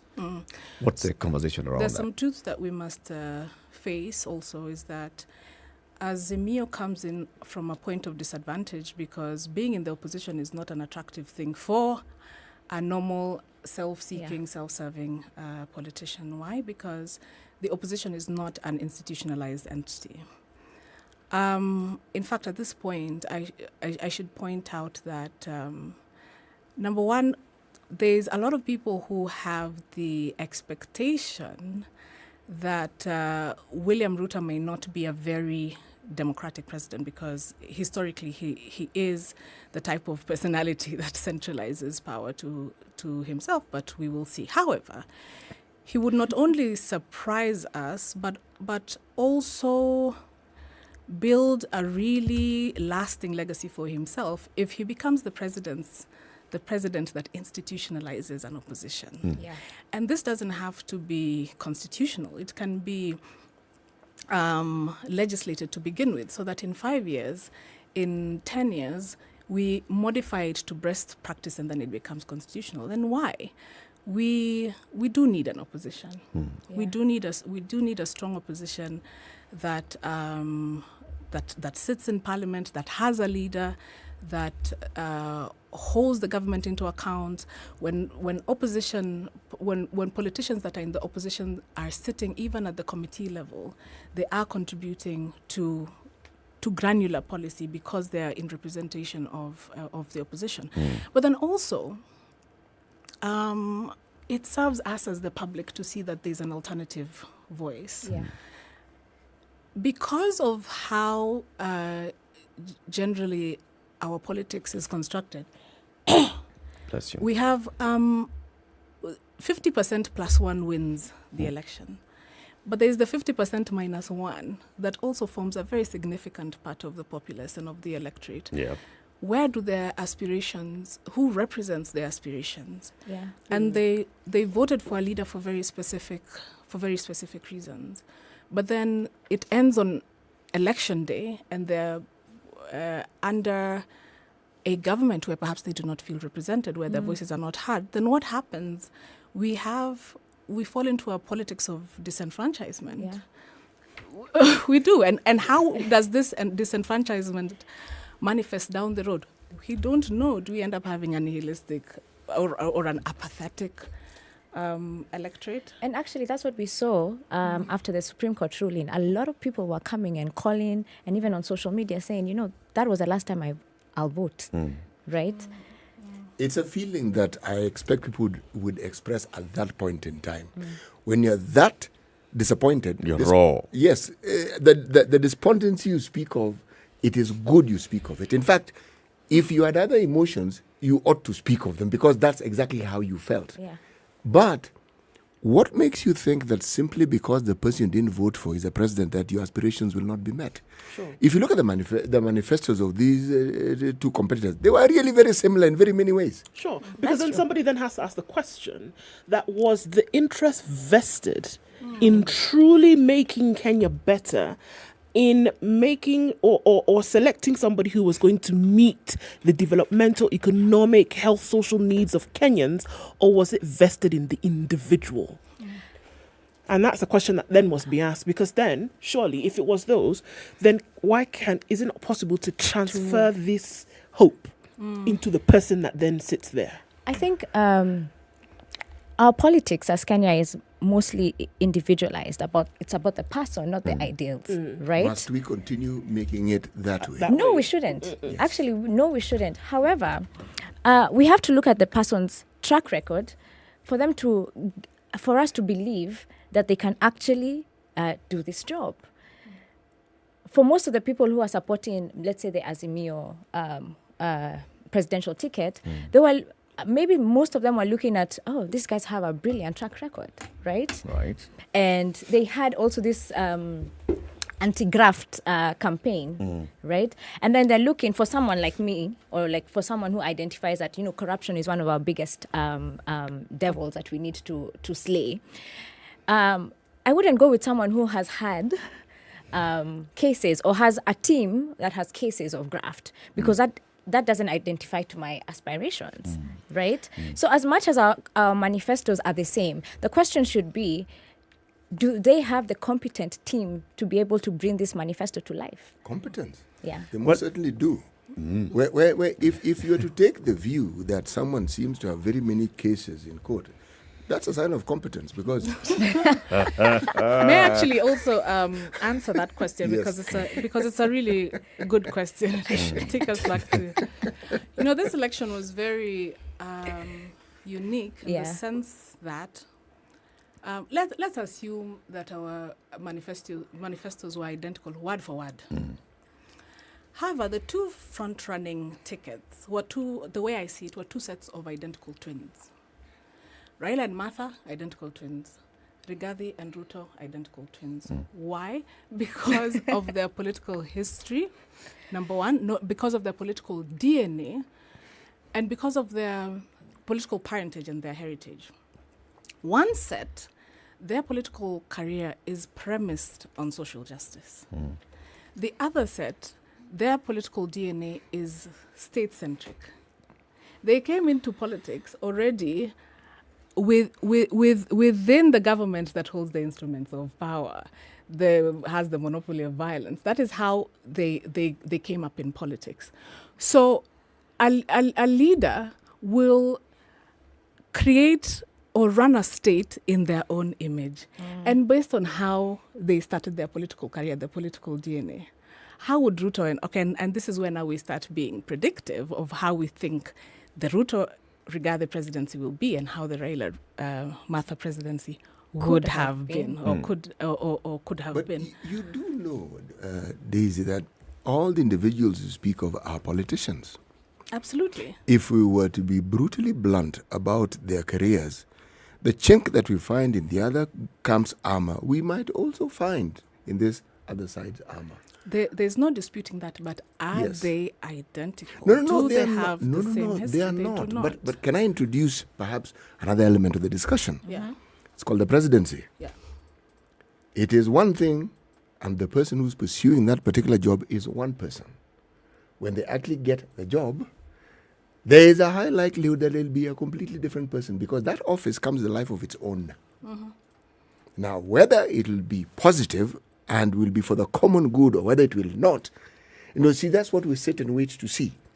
Because just the demands of the office, if you were to look closely right now, you'll find already there are issues in that camp. Just like there are issues in the camp that lost. And this one is full of blames.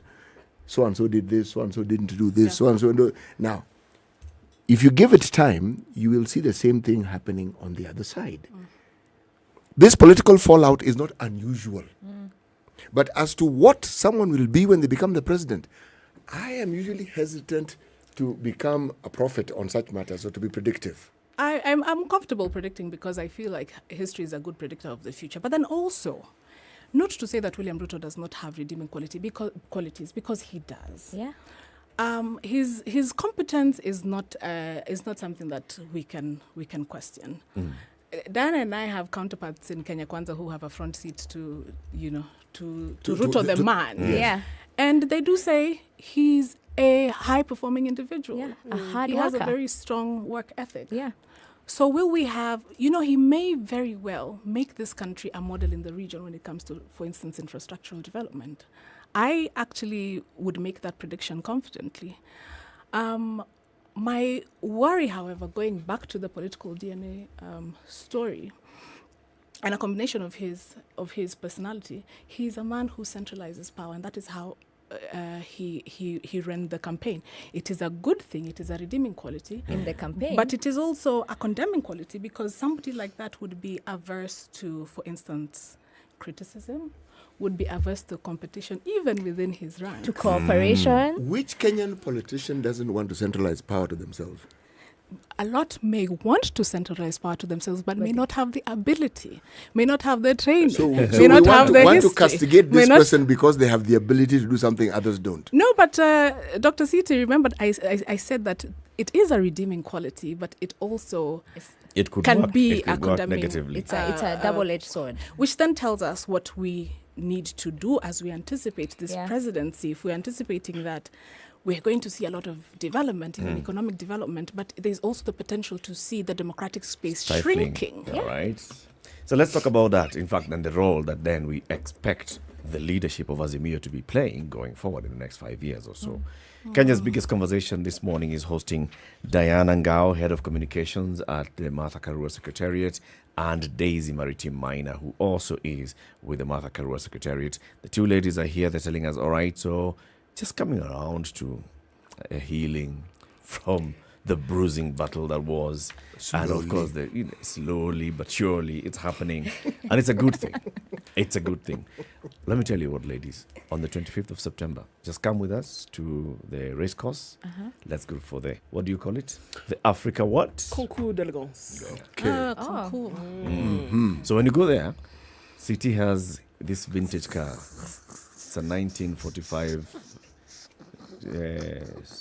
Daimler Benz single stroke in hot pink. Yes. 2 gear.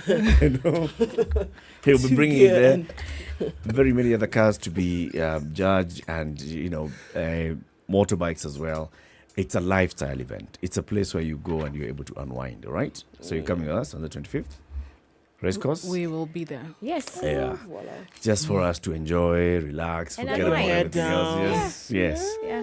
Listen to motorheads like CT talking, and that's it. That's what we do. 28 minutes to 8. Let's take this quick break, take a look at the traffic and the weather before we continue the conversation.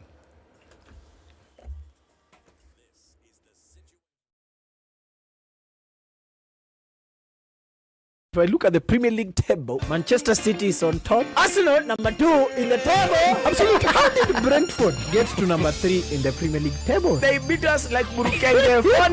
Sugar and spice. What's your love language, French? My love language is I want to be left alone. What can't you compromise on? Quality time and acts of service. Words of affirmation tutapata hata kanisani. We do this 11 to 3 p.m. Monday to Friday. DJ Absolute and Yolanda Mulwa on 94.4 Spice FM, Nairobi. All right, cloudy conditions this morning in Nairobi at 15. We'll see highs of 24. 24 will also be the high in a sunny Nakuru, and it's mostly cloudy at 14 in Nyeri, highs of 21. 22 and sunny conditions in Eldoret at 12 currently. The clouds are gone and it's raining now in Mombasa at 23, highs of 28. Light rain also in Malindi at 24. We'll see highs of 28 through Monday. 18 and cloudy in Kisumu, highs of 28. And we'll see highs of 27 in a mostly cloudy Kakamega at this time. Sunny conditions at 20 in Kampala. It's also sunny at 22, going to highs of 29 in Dar es Salaam. It's a lowering in temperature in Johannesburg, 15 and sunny, however, highs of 27, and we'll see highs of 27 as well in a rainy Lagos. It's mostly clear at 21 in Kinshasa. It'll go to highs of 31.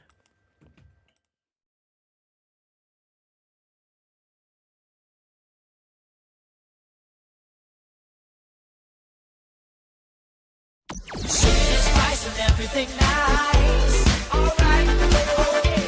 Well, into traffic hour this morning, and we're looking Spice at up the your highway, hot and heavy coming into the city, and coming in through from Kiambu County. Really crazy traffic. In and outbound traffic is bumper to bumper on Kiambu Road, and we're also looking at it on Limuru Road, quite heavy. We're looking at the exits coming off the expressway, and that's in Westlands, and we're looking at crazy traffic that has been that way for about a week or so. Not quite sure what has spurred this on, but it's heavy on James Gishuru, and it's coming in from that junction from Gitanga. We're looking at coming in from Naivasha Road off of Gong Road, joining with Kingara Road, and then coming into that whole area out towards James Gishuru, and then spilling over towards the Red Hill Link Road. It's crazy this morning, and looks like it's just going to get crazier.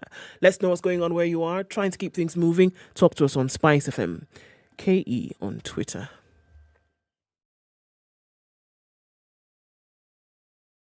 Are you ready? Okay. Spice FM. Mature, intelligent talk every morning. Spice up yourself.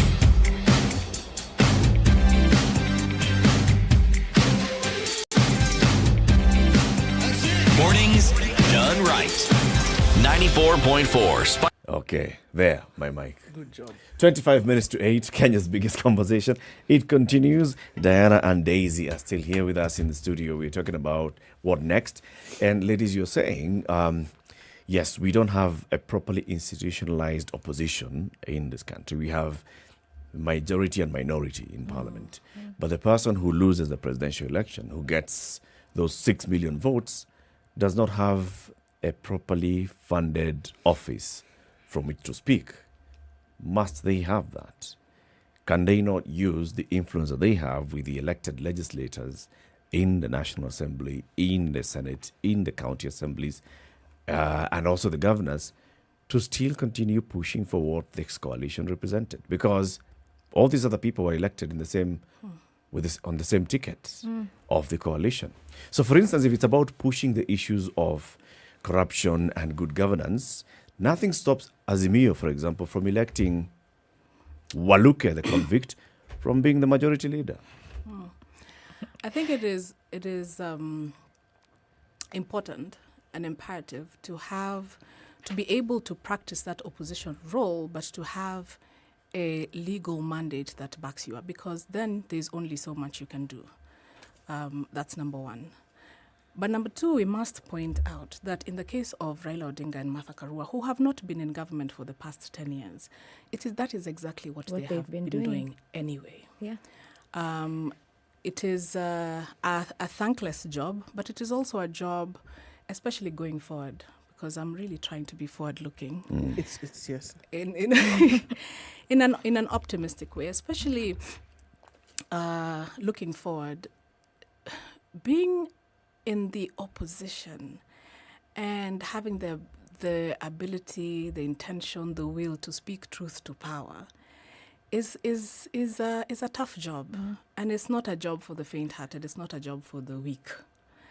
Martha Karua and Raila Odinga have proved themselves to not be weak or faint-hearted, especially Martha Karua, because I think to some extent we can speak to her. Martha Karua can look a lion in the face and say, "Stop roaring! You're disturbing the peace." She is that kind of political warrior. Where we find ourselves right now, with the absence of a legislative mandate that would guide opposition politics, because that, Eric, is very useful.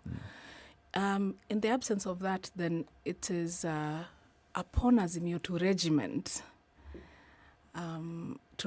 its ranks and rise to the occasion, especially to hold this incoming government to account. And what Daisy is saying, or if I was to build on to what Daisy is saying, they have been in opposition before, and I'm sure they know how to, they're able to structure the opposition.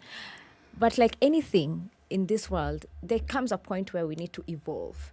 And what Daisy is saying is that we need to evolve from just an opposition that is self-structured to something that has a legal mandate. That when we come to the next election cycle, the loser of that election cycle knows that I do have a place and it has a legal mandate.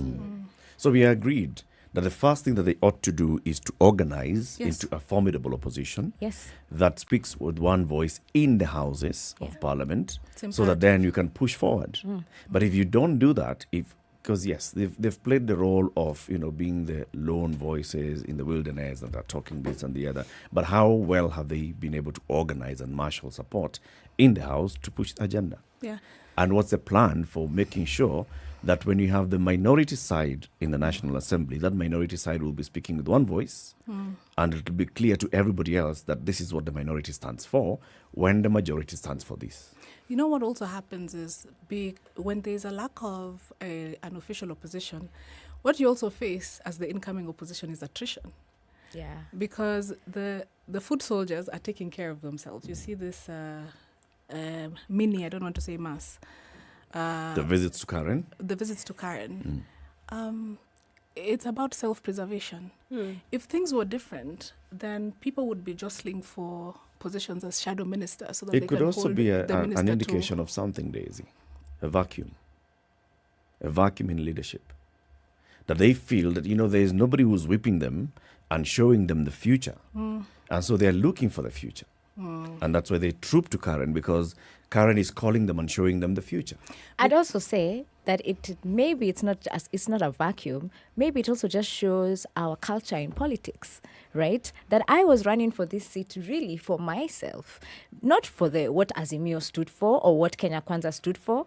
And I'm looking for when whoever wins, I will gravitate to that side. And that's what we're saying here today, is that maybe the culture also needs to evolve. The political culture needs to evolve from from making it so individualistic that, now because Raila is not president or didn't get the presidency, and I'm a sitting governor, I'm going to walk to Kenya Kwanza side to preserve my interest.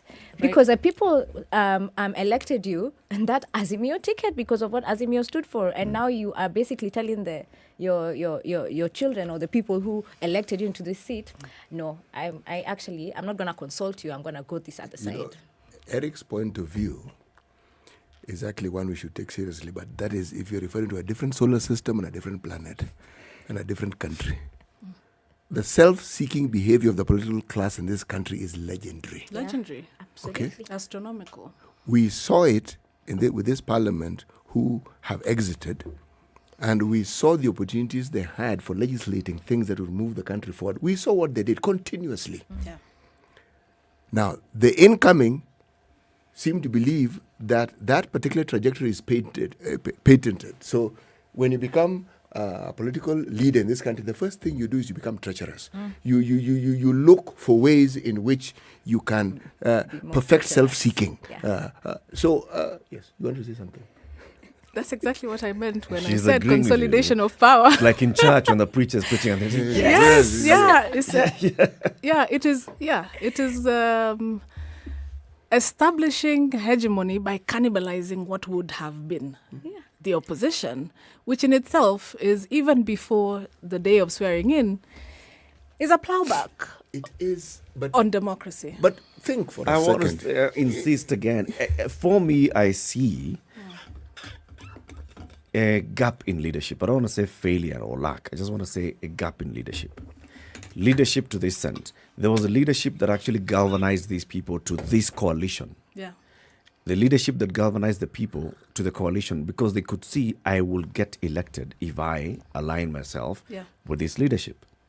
And then suddenly that leadership is absent. Yeah. So they're looking for that leadership. The people voted for you. Even you listen to what Mutula Kilonzo said the other day at a funeral. The people voted for us. They are tired of being outside the government. And that's a reality on the ground. Now, Well, if there was some sort of leadership that shows you are actually not outside the government.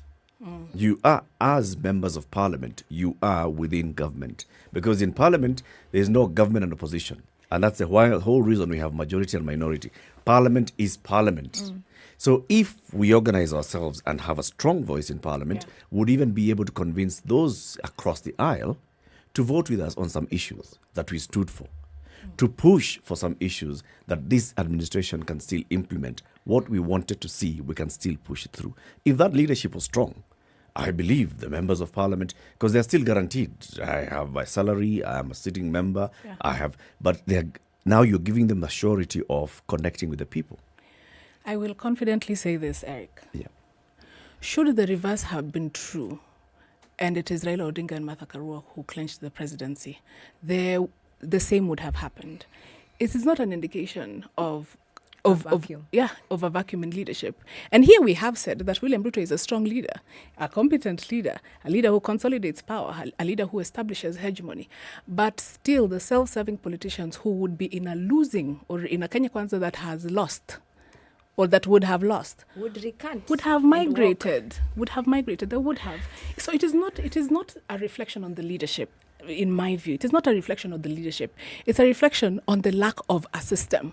Because whichever camp you're in, and you are front runners, and when you're runners up in the election, you do have the avenue to still govern, or to still contribute to governance, or to still represent the aspirations of the people. Then the truth of the matter is, if then we have self-serving politicians, then the system should serve them so that they can serve us. Do you think that those who are moving, or for whether it be because there's a vacuum in leadership, or because there's seeking to have this position in government, are we not just looking at a situation whereby you're going to naturally gravitate towards the place where there is power, there is surety of economic stability, and there's just basically surety of relevance?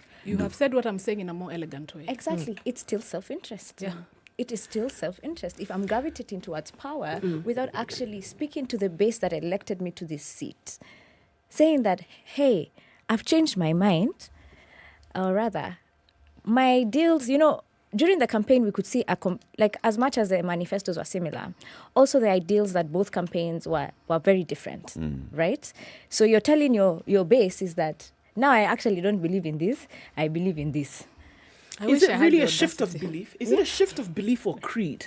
Or is it just looking at the situation and say, hey, folks, if I don't hold on to this thing, I'll find myself in the deep blue sea? And perhaps the belief was not even there in the first place. But let me ask the question. I mean, Eric stated it. These people have already been elected. Yeah. You can't be unelected. Yeah. You can't be...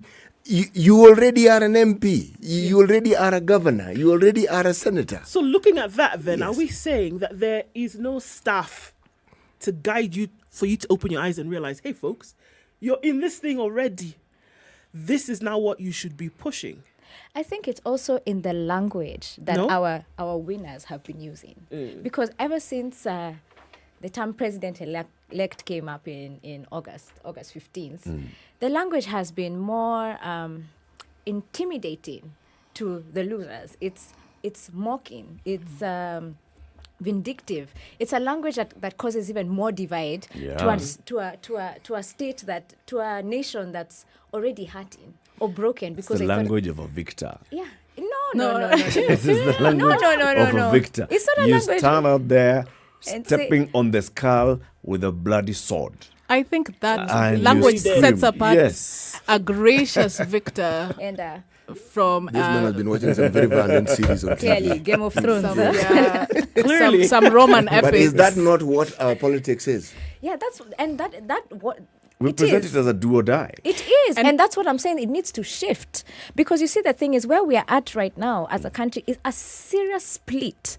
And William Ruto has a huge task to be able to unite this country. And one way to unite this country, number one, is not even through his deeds. It's through his language. You see, he had the first press conference, a presser after the judgment. And one thing that, imagine, stuck in my mind, leave alone all the great things he said, is when he says, and where are my friends from Citizen? And bursts out laughing, right? Knowing that, okay, maybe the owner of RMS did not support his campaign. Yeah, maybe, he didn't. Yeah. Was that the point to to a do veiled, that. a veiled threat. But It wasn't a threat. She was no, laughing but and sure. saying, So, Diana is also guys, saying that we're the migration good. of politicians is not just about the seeking power, but seeking safety. No, safety from what? Yeah, I don't get it. Look, this whole thing, and I hear what you ladies are saying. We are talking about the job that the president has in showing everybody that I'm going to be a president for all. Okay? There's also the job that the loser has of showing that we really haven't lost. We are still united. We are one country. This was what it was, an eventuality. We'd have won, they'd have lost. They'd have won, we'd have lost. It happened the other way. Absolutely. They won, we lost. So we move forward. So the onus is But not on one side, Not right? on No, one it side. isn't. Yeah. It's on both sides. isn't. Yeah. And then beyond that, it is for these losers to still show leadership. Leadership has not ended because this one person won. It's a winner take all, but not necessarily winner take all. We have a House of Parliament that is independent from the executive. That's the kind of system that we have. So if you are able to actually show there's a difference between the kind of parliament we have post 2013 and those that we had before 2013. Yes. And this is the difference in parliament. If Raila and Martha were able to actually call their troops back to Masai Lodge or wherever they this time and show them this is our agenda. Let us work together and push towards this agenda. You guys are elected. Nobody can do anything to you. You can push. You can have negotiations with the other side. We can get this agenda pushed forward. Do you ever ask the question why it is that our politicians behave the way they do? We've discussed it on many occasions. We even asked the question, when did it all start? Look at our political parties. We always focus on the leadership. Look at the way our parties are run. Look at what goes on within the parties, the back and the forth and the backstabbing and the what. There are those who will argue it is symptomatic of many political parties across the world. But you see, statesmanship and leadership doesn't only have to do with you winning. In fact, the opportunity to show what you're made of is greatest when you've actually lost. Yeah. You'll be excused if you feel sad and bitter and annoyed. But that's where you go against your natural mean. The inclination that you actually have, you sit on it and say, no, yeah, exactly. This isn't really going to help the situation. And you make us, people see it. Now that's leadership. They realize, actually, these guys may have lost, but look at the way they're going about their business. Right? But if you counter what you're considering negative with the same sort of maneuvers, then how different are you? What exactly were you selling? We might as well say then the ones who are in power just as well. These guys are not different. The opportunity to show the difference is now. And I think that's the question then, because we in many ways you ask, so moving forward, what happens? And I think that there are easily millions of people, at least those who voted, those who were voted for under this one umbrella are asking this question. So what happens now? We know what the opportunity is. We can see it. There's a huge opportunity that lies in the situation, in the current situation. But the question is, what will the move be? And very plainly, on the part of Raila Odinga and Martha Karua, looking at the situation that has presented itself in what many would say is a loss. What is the next move that people are waited to be shepherded around? Because that's what the call to leadership is. What are you asking people to do? Upon what will they claw moving toward the future? Even when we are saying that a unified Kenya must take precedence over everything else. Yes. What then is the next move? Whether it's going to be in the opposition, whether it's going to be the call towards continued fight for democracy, etc. That what will people be looking forward to? I mean, there's a time my father used to say, well, okay, come on now, wipe your tears, dust yourself off, get off, let's go. What happens next? And I think that's what people are waiting to hear. You know, I studied classical literature when I was in the university in the previous century. One of the books we studied was classical literature from Russia. We did French, we did English. There's a writer, a Russian writer, pre-reform, called Fyodor Dostoevsky. There's a famous book of his, Crime and Punishment. Now, there are many themes in that particular book, but the one that caught my attention, I'm going to phrase it as best as I can, is how it is the things that people do which emanate from their thinking have consequences that they cannot even fathom. but they definitively always does. Now, when you talk about things that go wrong, whether we're talking about the members of parliament, things you disagree with in the Supreme Court, when I ask the question, is it over? No, it never is. The reason is because if someone does something, forget what you know. They know what they did. They don't need you. They know. And what you do is what will judge you. It will speak to you. It doesn't have to speak to the rest of us. And if you give it time, we will know what you did, because it is you who will actually show us what it is that you did. Now, there are those who argue, in that book, one of the themes is that someone commits a crime, but because there's this need for them to set it right, they will leave clues that will get them caught. It's like they want to get caught for their crime because they want to feel... Subconsciously. Yes. You want to feel, I need to be punished, I did something wrong. And I'm saying, some of these things, you do not need to worry your head about it. Whoever it is you claim or think did something, they know it. You are guessing, you are supposing they do. And believe me, the truth will continue speaking to them. You can sit on your conscience for as long as you like. At some point, it gets a little hot to even sit on. So that discussion, in my mind, I never really bother about it. But the way forward, once we've gone beyond the way moment, okay? How do we get the citizens of the country to understand that political differences are not a life and death issue? That even if you disagree with what has happened, there is a superior element at play. It's called the rule of law. I may not even agree with that law, but it is the law. Speaking to that rule of law, I think we also need to consider that it's just been 7 days since the Supreme Court justice. It feels like a year. Yeah, I know. It feels like it was 2 months ago. It didn't happen last year. No. It's just been 7 days. And because of how harsh and how gruesome the ruling was, it all took majority of us by shock. And I can imagine how it took both the Azimio principles. I can imagine. If I'm feeling like that, I wasn't even running for presidency. I can imagine. However, in my view, Raila Odinga and Martha Karua have been very gracious in the face of this loss. Yes. They have told the country and their supporters more specifically that they accept the decision of the court, of the Supreme Court. They accept it, and because which is indicative of the kind of leaders that they are.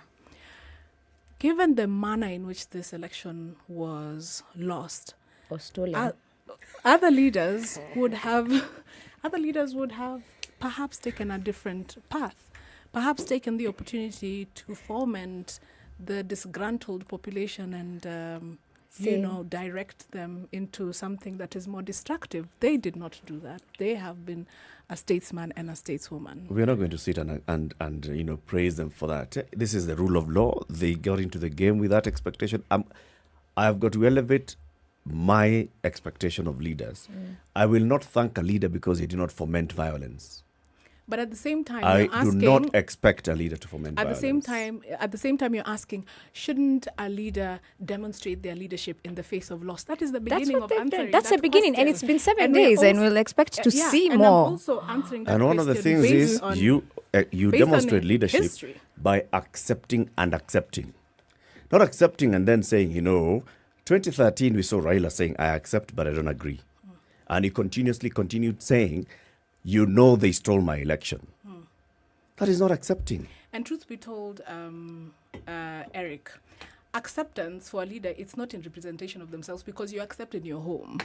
But then there's also people that you represent and you have to verbalize that acceptance. Yes. Why? Because history shows us that there is volatility in this kind of loss. That's true. There is. And the onus is on the leader to take up that responsibility to say, look, we lost. We feel disgruntled, but we accept. So that we can move on. And we go forward. Yeah. Accepting loss is difficult. It's extremely difficult. In fact, it's like telling someone to accept death. In a family, a loved one. And just move on. It can't be easy. It is difficult. First of all, this move on thing is something I really don't see. No. Get people to the process of understanding what it is they are supposed to accept. That's where the element of truth comes in. Yes. What really happened? You say, okay, so this is what happened. All right. What then do we do next? But you cannot move on until you've come to terms with what actually happened. And that is what we're saying. We have now 14 days for the Supreme Court ruling to be, for them to give us the full judgment.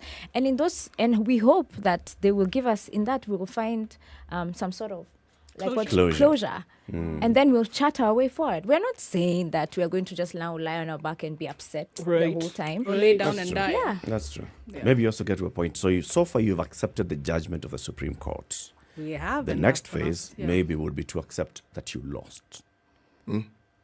Why is that Internalizing, important? finding out Why the is that truth. important? Because you don't have to, by the way. Yeah.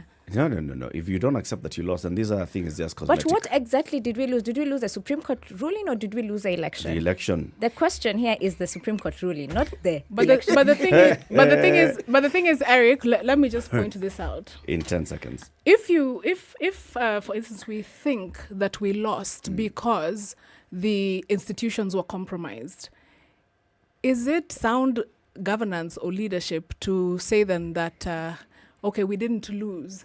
What does that mean? You accept that compromising institutions is okay going forward. And this is why You accept that point. this is and why deal. Martha says she's going to the East African Court. And she says, this is not about presidential competition because we have accepted from that. And It's we've about moved on. justice. It's about Our time is up. jurisprudence. Diana and Daisy, thank you very much for joining us today, ladies. Always. Have a Always lovely a day. pleasure. Come again soon. Let's talk about this new administration.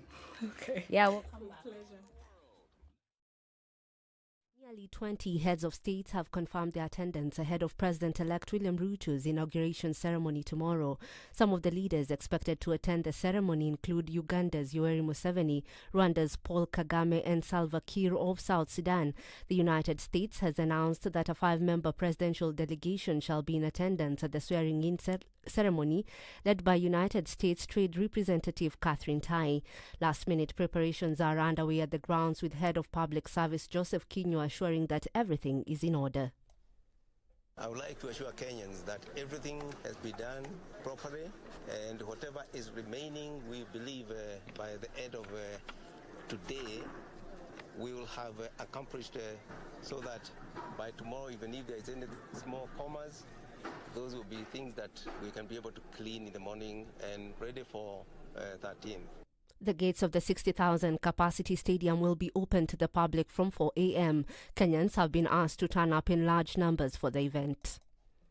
I know an issue has been raised as to who those people who will be coming, whether they will be required to have a ticket.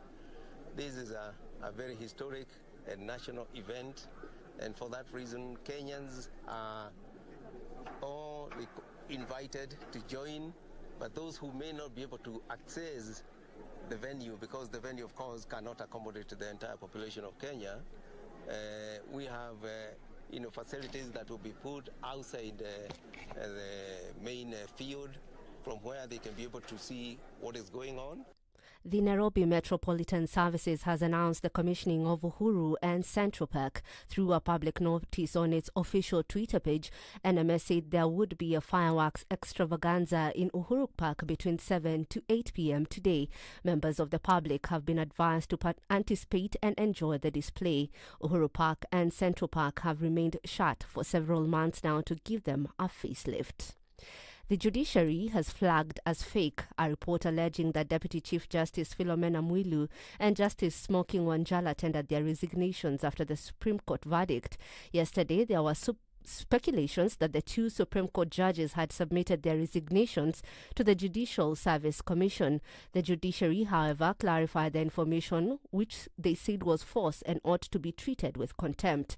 The two judges sit on a 7-judge bench of the Supreme Court that unanimously upheld President-elect William Ruto's victory in the August 9th polls. Various leaders from the Azimio la Umoja faction say they are ready to put the Kenya Kwanza government in check as it takes up leadership in the new government. Speaking from Kakamega County, Governor Wycliffe Oparanya chided Azimio leaders who are decamping to Kenya Kwanza, terming the move as an electoral fraud. Oparanya said a meeting would be convened for all Azimio elected governors, MPs and affiliate party leaders to plan on how to have a vibrant opposition that would effectively perform the watchdog role. We must have a strong opposition that will oversight the ruling party, and their promises that were made during the campaign. Kenya is a multi-party, and we must respect that. We don't want to go to again return to the Kanu days. Similar sentiments were made by Wiper leader Kalonzo Musyoka and his ally Enoch Wambua, who said Kenyans pay taxes, therefore deserve to be served equally by the new government, despite their political affiliation. 5 years is a short time. We are going to serve in opposition the best way we can, and we are ready. For now, we have been assigned a role in the opposition, and unless otherwise directed, to compile the opposition. Foreign heads of state and their spouses heading to London for the state funeral of Queen Elizabeth II have been asked to arrive in the UK on commercial flights and banned from using helicopters to get around. World leaders have also been told they cannot use their own state cars to attend the funeral at Westminster Abbey on September 19th. They will instead be bussed in en masse from a site in West London. Reports indicate that only the heads of state and their spouses or partners from each country have been invited to attend the funeral. That's your news at the top of the hour. My name is Stephanie Wangari.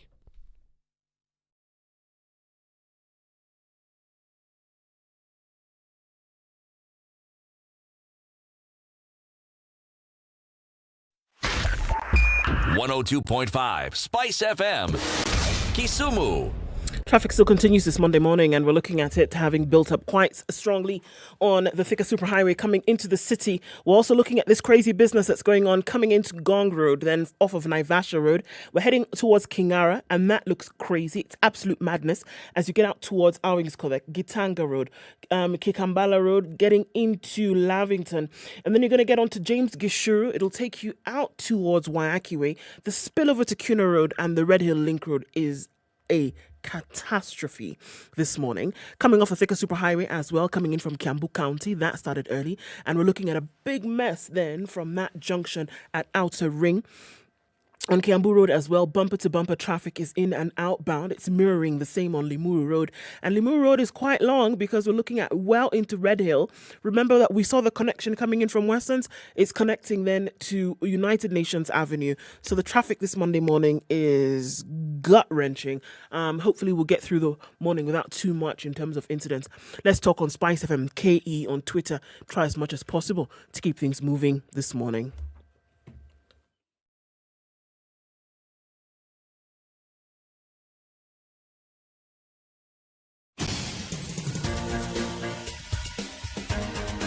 This is The Situation Room, the home of hard-hitting political commentary and penetrating insights about the state of the nation. This is a talk radio experience like no other. The Situation Room, a place for hard truths, debates, and elevated conversations. The Situation Room, witty, political, engaging, deep, controversial. In the room, we have C.T. Muga, researcher, academic, seasoned political observer, a fountain of wisdom in these politically uncertain times. Ndu Oko, Nigerian by birth, Kenyan by choice, communications expert, Pan-Africanist, a truth seeker and believer in people power, and Eric Latin, agent provocateur, the man in the chair, seasoned journalist, news hound, a man who believes in punching up, not down.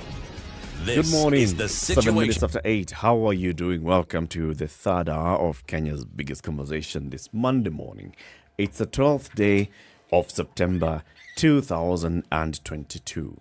The final 24 hours of Uhuru Kenyatta's presidency. And then tomorrow by 2 p.m., usher in the 5th administration. We have a guest in the studio. For the next 1 hour, we're going to talk about property ownership in the country and property management. And our guest is already seated, he's comfortable. But before we welcome him, CT has the day's proverb. Yes. If a child pretends to be dead, the best thing to do is to pretend to bury him. If a child pretends to be dead, the best thing to do is pretend to bury him. This is from Chad. Yes, this is our final proverb from Chad. Okay. Yes, for this season. Okay. We'll visit Chad again in the not-too-distant future. Okay. Yes. Now that you're talking about burying, here you bury someone in a piece of land. Okay. Andrew Muthe is the CEO and founder of AMG Realtors Limited. Andrew, good morning. Good morning, Eric. How are you? Very well, thanks. Welcome to Kenya's biggest conversation and the hot seat. Asante sana. Happy to be here. When you hear this proverb from Chad, yes, when a child pretends to be dead, the best thing to do is to pretend to bury them. What do you make of it? First, I thought about my 4 kids, and I thought, which one would pretend to be dead? Which one is given to drama? Yeah. Which one is my second born? I think. Yeah, and I think we'd have a good laugh. We try to make sure that we prepare the mock burial. But what do you think the people of Chad were saying when they came up with this as a proverb? I think bringing up kids is about lessons for them. And I think they were trying to say, this is another lesson. So if they pretend to be dead, you play along. Play along, and let's see who wins. Because I think out of that, a lesson will come out. Yep. Okay. I hope so. What do you think, Eric? Same. Like I've been saying, I'm equating it to the Swahili one. Mtoto akililia wembe mpe. Correct. Yeah, and it's basically, this is what they want. Let them learn by the kind of thing that they are pushing for. You throw a tantrum, okay. All right, you will learn better. Yes. So let's talk about AMG Realtors. This is an organization, a company that's now 10 years old. But what is it that you do? Okay, so thank you very much. At AMG Realtors, we buy, and it's very important, that word, and then sell land, okay, majorly. So we buy first, we make sure that we own the land, we transfer the title into our name, we then subdivide in most cases, because we buy big tracts of land, so subdivide the land, put on what we call on-ground services. That's roads, sewer, fencing, street lights, depending on where the land is and what price point we want to sell it at. And then once we do that, we then market and sell that land. How did you begin this journey? It's a very interesting journey. So first, by way of introduction, Andrew Muthe Gitau, and is important because those are my initials, AMG, which is the company name. And I'll tell you the story behind that. But anyway, I used to be in corporate for 13 years. And what happened is that in 2006, I did my wedding, or we did our wedding. And the little money that we got from that wedding, we decided to buy land. What do you mean the little money that you Little got money from a wedding? your wedding, you bought land? Okay. Yeah. You People spend money in weddings. You got money in your wedding. Yes, because okay, it's an interesting story. We were leaving the country. We were going to work. I was going to work in New York. So we asked that people give us what we call envelope instead of a physical present. So what? Yes, correct. So what the little money that we got, we decided, why don't we buy a piece of land to kind of remember this and as our first joint property. Anyway, so we then went to a land buying company that was owned by a friend of mine. We put down the money and we left for New York. That was 2006. To date, we have never received a title to that land. If there is land, we have never seen the land, and that was that. But have you seen the friend? The friend, yes. Okay. Is he still alive? He is, and he's still my friend, by the way. Okay.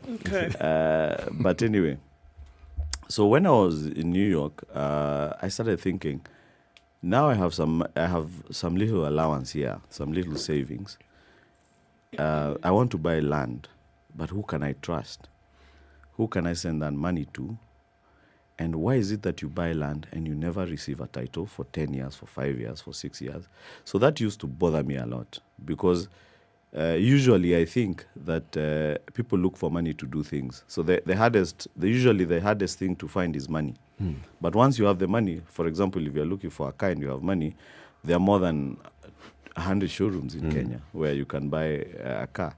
Why is it so difficult when it comes to land? Why is it that you have the money but you cannot buy the land, or you're not sure who to trust? So I started wondering, why is it so difficult to get a title in Kenya? So I started dreaming that one day I'll own a company where I'll be giving people titles, as fast as possible. And it was just a dream. You know, those things you daydream as you're working in the office. When your boss is harsh, you just think, one day I'm going to leave you guys and start my own thing. Do my thing. Don't we all? Anyway, so fast forward, 2011, I finally left corporate. And I went into car business. I'd even forgotten about this dream about buying and selling property. Didn't do too well. And then one day a friend of mine asked me to go and see some land in Nanyuki. Went to the place, fell in love with the place, bought an acre. And then I asked him, I said, I would like to bring my friends here so that we can own land together and create like a gated community. Guess what? He offered me a commission for anyone that I bring. Oh, pretty exciting. So I sent out an email to everybody that I knew. And I happened to sell 25 acres out of those emails. So it hit me, what? It's so easy to sell land. I just need to send emails. Anyway, so he gave me some little commission. And I told him, look, I want to get into this business because, I'm not working. The car business is not going too well. So I was just looking to do something new. So he says, yeah, I'll introduce you to somebody selling. Got some 10 acres and just started selling. And then the dream came back to me. You remember you had this dream a few years ago. So I started saying, what is it that I'm going to do to make sure that I keep this dream alive and that I dish out titles like they are sweets? That used to be my thinking.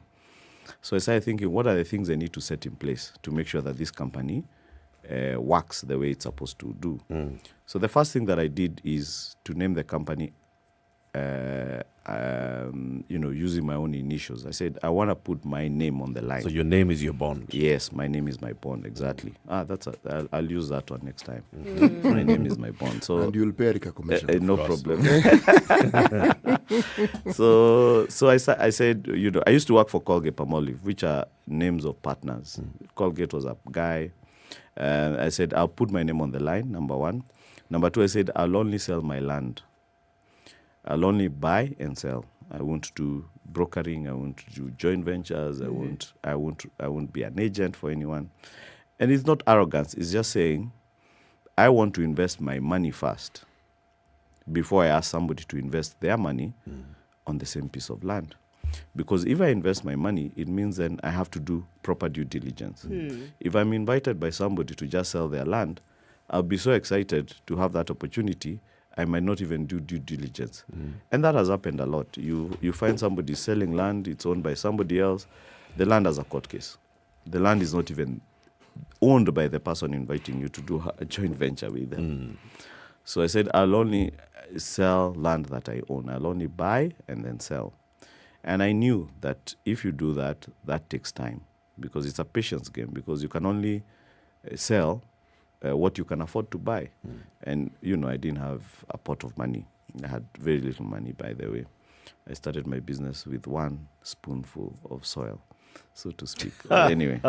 The micro adjectives are just, they're great. Anyway, so, so as it were, bought the first 10 acres, subdivided, sold, then bought another 10, like that. So the 10 years have been a journey of patience, a journey of reinvesting every single coin back into the business, a journey of knowing that, it's not about posturing and saying we're the biggest, we have land in every little town that you can think of and all these things, but just about delivery. The other thing that we did is to say that we will not, when we advertise our price, that will be all inclusive. So if we say land is going for 350,000, for example, we will then not tell you, okay, now you've paid the 350, thank you very much. Please add 20,000 for the lawyer. Please add another 50,000 for the surveyor. And then something that you thought would cost 350 would end up costing 420,000. So integrity, really. Sure. Yeah. Andrew, let me ask you, what are some of the challenges that you think or that you see clearly, having been in the business for some 10 years now, that Kenyans were experiencing that you have then been able to answer in your business? Very good. I think the first one is the issuing of titles. So we are the only company, I believe, that actually guarantees title within 60 days. And it's written down in the sales agreement. We both sign on it. And we actually beat that deadline. Why 60? Why not 90? Why not 120 days? Well, very, very good question. Because what happens is that in the transfer of land, there's what you call the board, the land control board, which is a meeting that takes place at the end of every month in most counties. So for you to be able to transfer, you have to wait for that board meeting to happen. So for example, if you buy land on the 1st or 2nd of the month, the board meeting will usually happen on the 26th, 25th, around there, in most counties. Or it will happen on the 1st or 3rd of the following month. So we give ourselves 30 days to be able to wait for that board meeting, depending on the day that you buy the property. And then we give ourselves another 30 to be able to process that title. And we actually beat that deadline. So if you buy on the 24th and 26th there's a meeting, there's no reason why I should not be able to give you your title by the 2nd or 3rd of the following month. But it's just, we want to give you at the shortest time possible. If we didn't have land board control, we could do it in 30 days. Why do we have land board control? This was put up by the government because what used to happen is that men would sell men, family property, yes, family land and your house where you live, and because they have gotten someone younger and all those things, and one day you wake up and you don't have a family home anymore. So the land board control is a meeting that takes place with a committee chaired by the commissioner, assistant commissioner, or deputy commissioner, and it's supposed to ensure that the man selling the land comes with his wife and his kids, and they all agree, yes, we have agreed to sell our land to so and so, and so that's the reason why that land board happens. It's a check and balance. Exactly. So if I understand you correctly, you have gone and bought, let's say, a 10-acre piece of land. Yes. You subdivided it into half acres. Yes. All right. So there you're going to get 20 half acres. But because of the infrastructure that you're going to put in between, so of course it's not going to be 20. 20, yeah. Let's say 19. Yeah. So these are 19 parcels of land that you've subdivided. Yeah. And you're looking for buyers. Yes. Now, Eric comes and is buyer number 1. You will start processing Eric's title immediately within 60 days. So every time a buyer comes, you have to go back to the land board? Yes, correct. So a couple of things happen. You could get a land board where as soon as you buy the land, You then apply for land board consent to subdivide and to further sell. Okay, but for every sale, you need a land board as well. And we do all that. So when you buy land from us, we don't ask you, that now you have to come and do this. So we do all the work for you.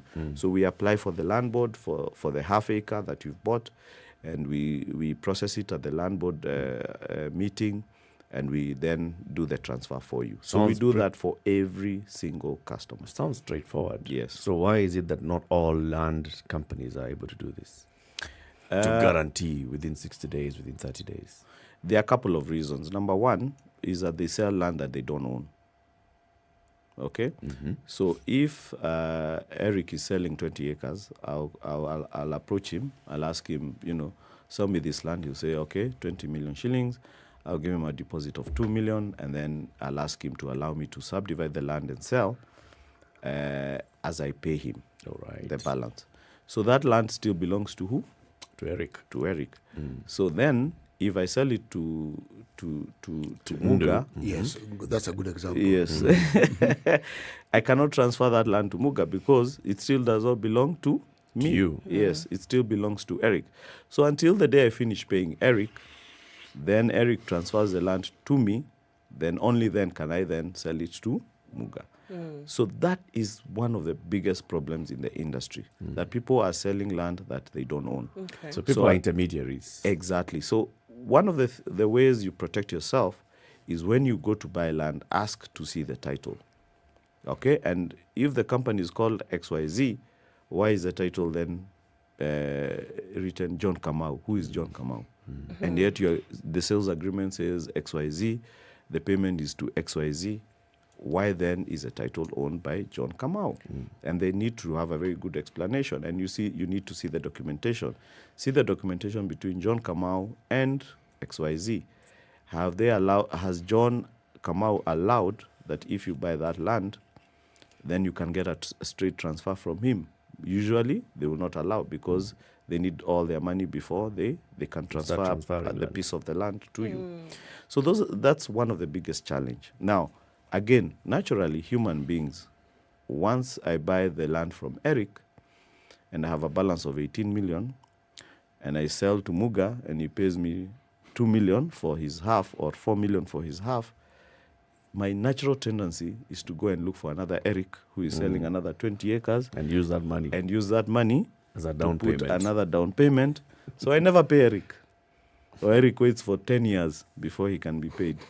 And meanwhile, I've put another 2 million somewhere else. I'm selling that land. I've put another 2 million another place. And then one day I wake up and I owe people 500 million. Guess what? I close the company very quickly and take off. This is the biggest issue we have. And we've seen very many companies go down after 5 years of huge advertising and all these things, yeah. Sure, of course, we're dealing with a highly emotive issue, and that is land in this country. I mean, it's hold on to generations in terms of, what you have, right? So now, one of the things that you did say was, if I'm coming to buy land from you, I need to ask for the title. The process of authentication, because we know that there are fake titles hanging around this country in droves. How then can you be sure that the title then that you as AMG are showing folks is authentic? Very, very good question. Last week, I had a guy come sell me land, and the title was in his name, and he showed me his ID. And I took the ID.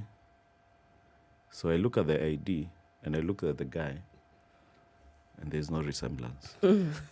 So he has... Not even a younger version of himself. No. In fact, it was just comical. Okay. So I looked at the ID and I looked at him and I looked at the ID again and I looked at him and he says, let me get you the other documents. They're in the car. And the guy left, switched off his phone. Never came back. I still have that ID in my office. So this is a challenge, fraud. Because land involves a lot of money, then naturally it's going to attract all kinds of fraud. Yeah. So I think as a buyer, one of the best things you can do is get yourself a very good lawyer. Lawyers are able to to look at documents. They're able to do due diligence that you probably are not able to do. So, for example, you can do a search on an ID. A lot of people don't know that. You can do a search on a company. A lot of people don't know how to do that. But if you get a good lawyer, you'll be able to do that. A good lawyer is able to look at an original title and say whether it's fake or not. Okay?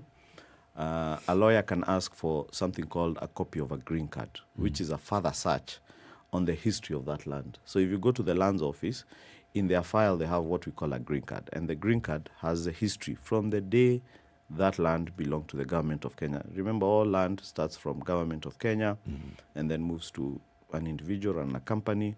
It will give you the history and the cases. So if there was ever what do they call it, a charge on that title, it will show. If there was ever a case on that title or a caveat on that title, it will show on the green card. So get yourself a good lawyer. Other things that you can do that are very interesting. Google. Google is your friend. Google the name of the company.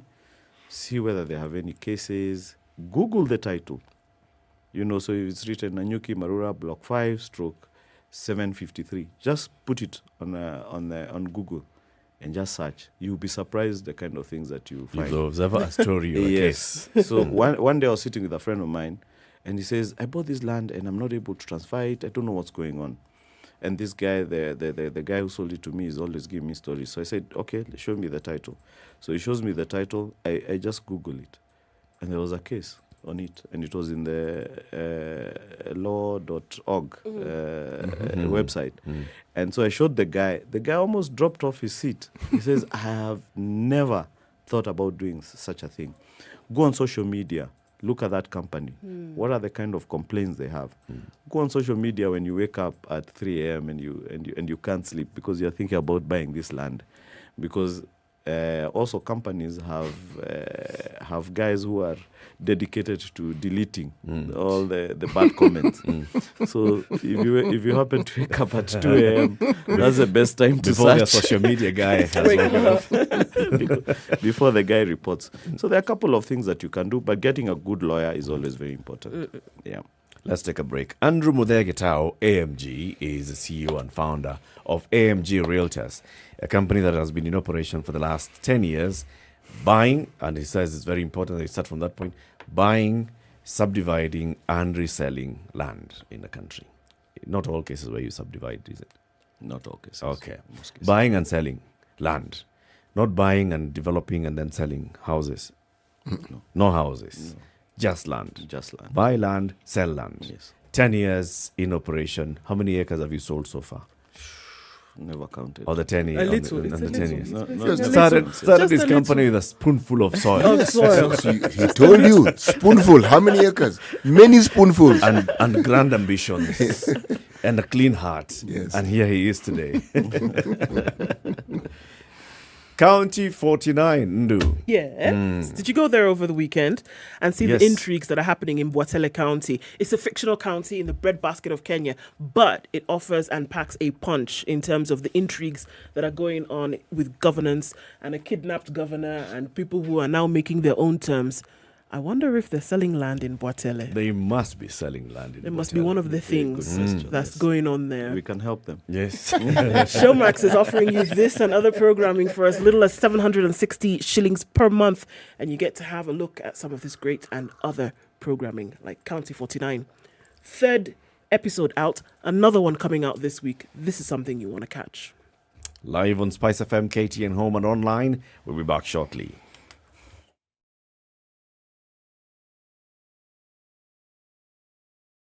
This is the Situation Room, the only way to start your day. I know the sun is out in Nairobi at least. As you tembea, be careful. Manchester United are trying to sign anyone. Watch out where your children are. Please hide yourselves. Sugar and spice. I reached a point where suicide things were just going south completely. Something stopped me. It's God now. My mom's prayers. Join me, Yolanda Mulo, and DJ Absolute every single weekday from 11 a.m. to 3 o'clock. sugar. We know it is cold, but Cold Stone Creamery has hot deals for you. This month, enjoy cups of rich and creamy ice cream, delicious ice cream cakes, and fresh oven-baked cakes at amazing prices. Visit any of our stores in Nairobi or Mombasa and indulge in your favorite treats. Cold Stone Creamery, the ultimate ice cream experience.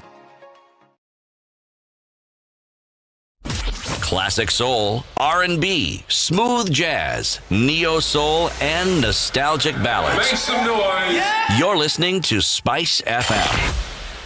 All right, so we're looking at cloudy conditions in Nairobi at 16, highs of 24 and lows of 15. It's sunny at 15 in Nakuru, highs of 24, 21 will be the high. In a rainy now Nyeri at 15, and it's 14 and sunny in Eldoret, highs of 22 and lows of 11. The rain is still coming down in Mombasa. We'll see highs of 28 and lows of 22 through Monday. 29 will be the high in a rainy Malindi as well at 24. It's sunny at 21 out in Kampala, and we're looking at sunny conditions at 23 in Dar es Salaam. 19 degrees and sunny conditions in Johannesburg, highs of 27, and 27 will also be the high. In a rainy Lagos at 24, at 21, it's sunny in Kinshasa, highs of 31 and lows of 21.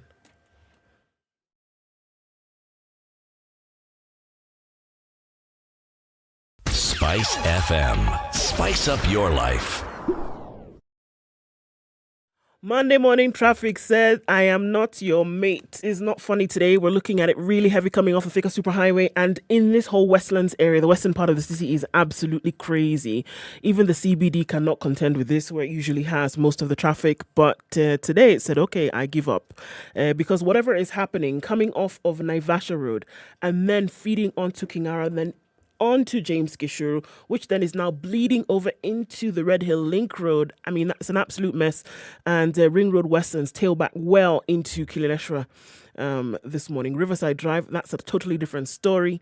And so traffic coming out of this area, you need a pinch of salt, patience, and other good things from heaven. All right, let's look at the Thika Superhighway. Traffic is really heavy here as well from Kiambu County. Kiambu Road is in and outbound traffic is bumper to bumper. Outer Ring is shining today because you can get in and out in maybe 5 minutes. It's not too much in terms of traffic. We'll keep an eye on what's going on. What's going on where you are? There's been a bad accident that's happened in Kilimani this morning. Police on the scene trying to sort that out, so then just be cautious as you're going in that general direction. Let's talk on Spice FM KE on Twitter. All in all, try to keep things moving.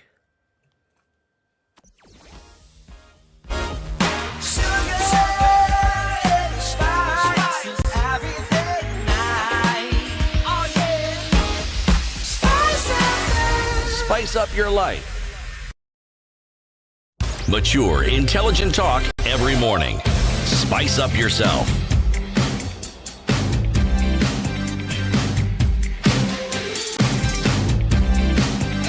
Mornings done right. 94.4 Spice FM, Nairobi. News with Andrew Muthegitao, AMG, the CEO and founder of AMG Realtors. Follow them on Twitter at AMG Realtors. And if you've got any question, you can ask them and they'll respond immediately. I even give you numbers to call their offices. It's all about purchasing property and owning property and the reasons why people buy property. Touching tarmac, Maguta. There's a school nearby. Near transformer. Your neighbors include this general so-and-so on this side. And this side is former Mheshimiwa so-and-so who is on this side, and you're overlooking the mountain. All those things. Uninterrupted views. Yes, exactly. Uninterrupted views of Mount Kenya. And a river, other things. And a river nearby. Of course. When it gives you the exact distance, it's just nearby. When you get there, you'll find out how near it is. How near it is. And what it's near to. It may not be your farm, but it's near somewhere. Fully serviced. Fully serviced. In as much as land is emotive, it's also aspirational for a lot of people. It is. And the desire to own a little piece, a square pocket of something is big in the hearts of many. However, the pocket doesn't always match the desire. Correct. Right? Yes. So the hope is that you have an all-inclusive kind of offer for Kenyans as well, who will say, okay, look, I don't have it all right now. Do you then break it down also? The way you break down the acres, the acreage, do you break down the payment so that people can do something regularly towards a wholesome amount? Yes, absolutely, we do. But let me tell you a very interesting thing, a very interesting advice somebody gave me once, and really, really helped me.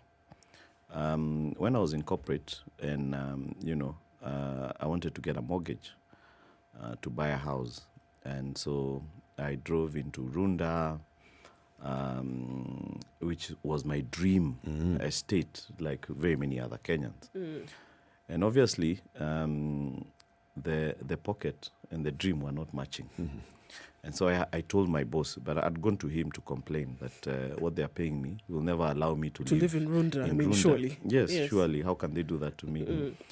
And he gave me very good advice. He says, when you look at mortgages or buying property, buy what you can afford, not where you want to live. I said, but I don't want to live in Embakasi or Mlolongo, which is where I can afford. Yeah.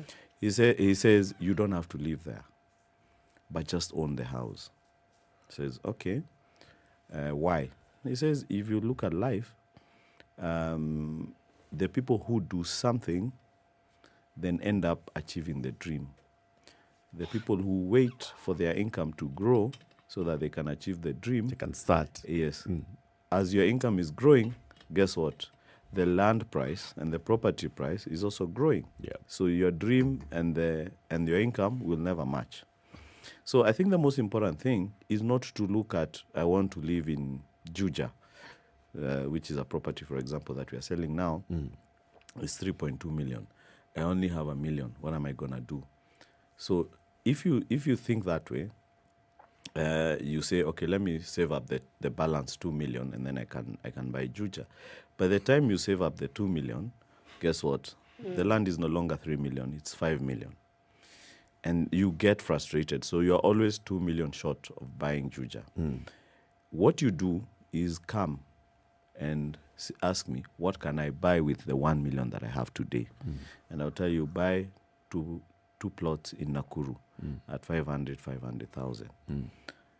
In 2 years or 3 years, probably that land will be at that 1.6, 1.7 per plot. So if you sell that, you'll have, 3-4 million. And your dream of getting to Juja will be nearer, because you then use that money to help you to make more money. So the most important thing is to start somewhere, is to take some action. And once you take action, that property in itself will appreciate. Now, obviously, you need to ask the hard questions. So if I take you to Nakuru, you must ask me, why will this property appreciate? Right. And you can give that advice as to why. Yes. Okay. If I'm not able to answer that question, don't buy. And I must convince you. So telling you the SGR passes here, or there's a train passing, there's a bypass. Yes. But if I tell you the expressway is being built here, the budget is already allocated, and it's going to happen soon, then maybe that might make sense to you. If I tell you there's a major, government project, it's already budgeted, contractors are coming on site in the next 6 months, you can check that on Kenha website, for example, and you see that, then you can see why that place will appreciate. Which actually brings us to, how do you identify the pieces of land that you as AMG buy? Yes, that is a very good question. We spend more time, I personally spend more time buying than selling. Why? Because I'm putting my money down. So if I buy the wrong thing, then guess what? My money is tied. Yeah, it's dead stock, correct? So I have to look very carefully where I'm buying. And that's one of the advantages of buying from us, because we have already put the money down. You can be assured that we have done enough research. So we look for big projects. So I can give you an example. Malindi, which is at 150,000 for a 50 by 100, is right opposite. And when I say right opposite, I mean you cross the road, a 30-meter road, and you touch the fence of what is the biggest solar project now in probably in Kenya. It's called the Malindi Solar Project. Yeah, already constructed, already commissioned, already operational. So that project is going to employ 500 people, 1,000 people. Those people must then live somewhere. They must shop somewhere. They must go to hospital somewhere. They must go to school somewhere. Their kids, basically. Yeah. So they are going to be where? Nearest to the land, Yeah. to where they work. Yeah. So we buy opposite that place because we know then You can that project growth. Exactly. That's where the growth is going to come from. So that's how we look for land. Now, when we find the land, then it's about the due diligence. So what kind of due diligence do? We go to the chief. Tell us the history of this land. The chief is supposed to know everything in that locality. So tell us the history. Tell us about this family. Tell us how many kids do they have. Was there another wife who probably passed on and is being disinherited by the younger wife? How generally do you think about that family? Are they a family of integrity? And the chief knows a lot of these things. Then we go to the family and we sit down with them and we want to see all of them and we talk to them. And if there's a brother saying, we are still thinking about it, we walk away. Because we don't just believe in buying and selling, we also believe in blessings. We want, when we give you the money, that the whole family is happy, that we dealt with a company that gave us money and this money is helping us in whatever way that we wished for that money to help us. So then we do now the searches, the green cards, the government, whatever the government has issued, the survey plan, the GPS coordinates. You know, in Kenya, you can be sold land and you're told it is here, but the actual land is 5 kilometers away. That happens a lot. They show you the flat one next to the tarmac. You're actually on the rocky side. There's a cliff, and it's actually land that you cannot then inhabit. So all those things. Then we take a lot of time. We say buying land is not an emergency. We will take our time to look at it to make sure that that we are buying the right thing. It doesn't mean we have not lost money. We have lost money buying. But we are very, very careful how we go about it. How did you lose money buying?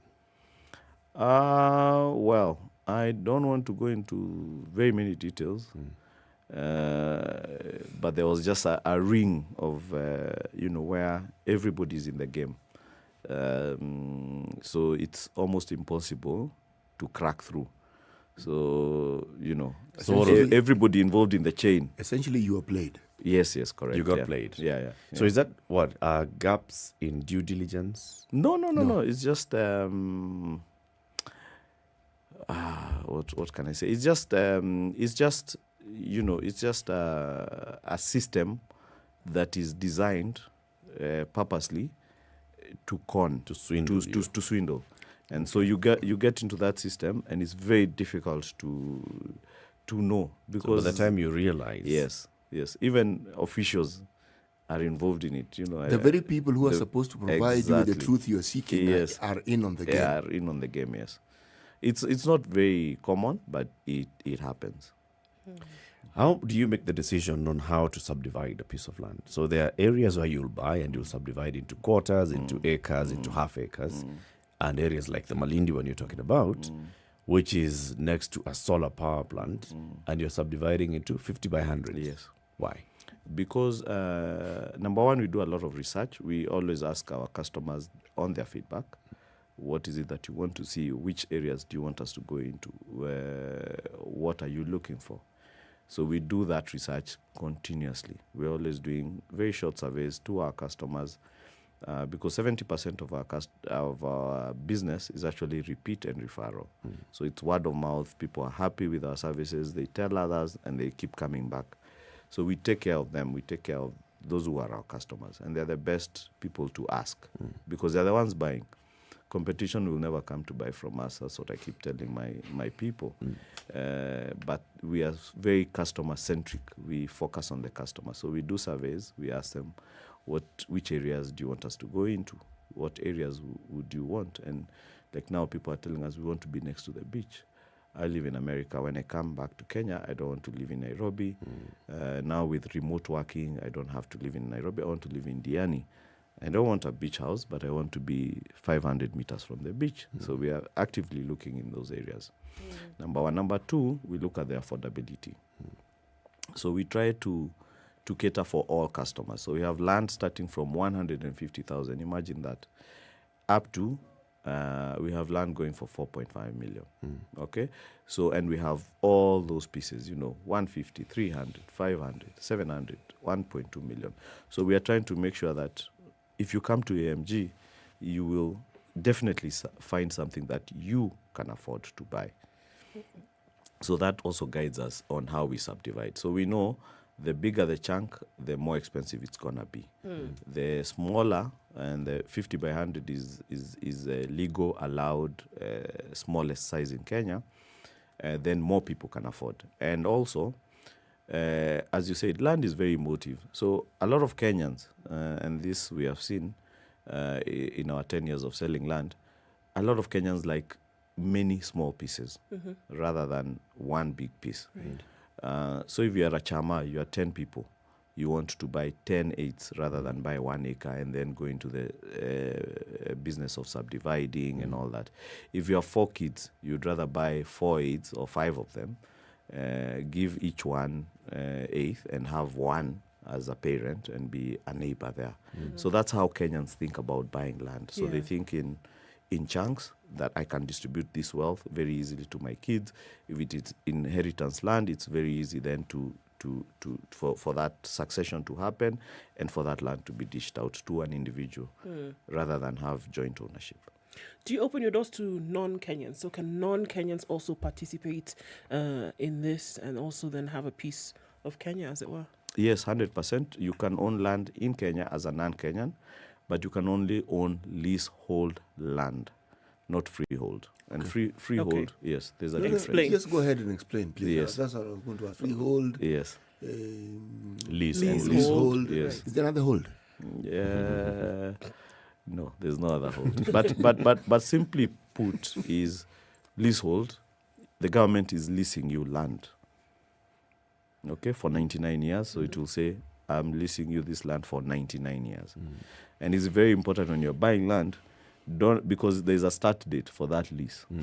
So don't buy land that is leasehold for 99 years, starting from 1900, because that lease has already expired. Oh, voila. Okay, You get, because that lease then would have expired in 1999. Sure. So you always want to see how many years before. Automatically, the renewal should go to the owner, but there's an application process for renewal, which a lot of people forget, a lot of people ignore, and you find some. The government can come back for their land thereafter. Not only the government, someone else. There are some people who are very clever. They keep looking. Oh, Meisha, okay, let me apply for it, because the real owner is not applying for the renewal. So it's very important. Then the freehold is that you own the land outright. And freehold is usually for agricultural purposes. So a lot of agricultural land is on freehold in Kenya. You still find agricultural land on leasehold. And previously, the government used to do 999 years, 999 years. So almost 1,000 years. A millennium, in other words. Yes, a millennium. And but now they stopped that. The law was changed. So I think the highest number of years is 99 now. You could also used to be able to convert lease into freehold, but that is no longer possible. So in Kenya, a foreigner can own leasehold land. They cannot own freehold. Let me ask, there's this term that I have heard used often, crown land. What sort of land is this? I do not know the full details, but I would think it's previously colonial title previously, but I need to check on that. But majorly in Kenya, it should be freehold and leasehold. That's majorly what we deal in. Yeah. Maybe one of the viewers could help us. Let us know. Yes. There are many cases where there's community land ownership as well. Correct, yes. And communities are allowed by law to own land being held in trust for them. Yeah. And then at some point, communities decide to subdivide the pieces of land, and then they start, members of the community start selling off, schemes or whatever. Have you found yourself involved in purchasing a scheme from part of community land which has now been subdivided and then transferred to your buyers? Usually we shy away from that kind of land. Why? Because historically there was a reason why that land was owned by the community. We tend to concentrate more on cosmopolitan areas where anybody feels free to settle. And so, for example, if you go to some areas, you find a lot of grazing land was owned by the community. Now, if you then go and start buying those pieces of land and dividing into aids and people settling there, what you're saying is that the grazing land is now shrinking. And obviously the community, whether you have gone in through the gatekeepers or directly into somebody who then owns some of that land, the community will react. And that reaction could then affect your customers. So we tend to shy away from what was previously community land. But probably if, a number of years, maybe 50 years, the history is long enough that people now have settled and the community is used to this. The community is used to this, then probably we could go in. But, we always say there's so much land on sale. You don't really have to move into those kind of areas. There are people who advertise their pieces of land as they are selling, and they say this is serviced land. Yes. So we've come in, we've put in a gate, we've put in roads inside, we've done, a drainage system, and a tumevuta stima. What does that mean, and why is it important? We are part of those people who do that. We sell serviced and non-serviced land. And again, it goes back to the price point. If I'm looking to save money, and buying land is one of the best ways to save money.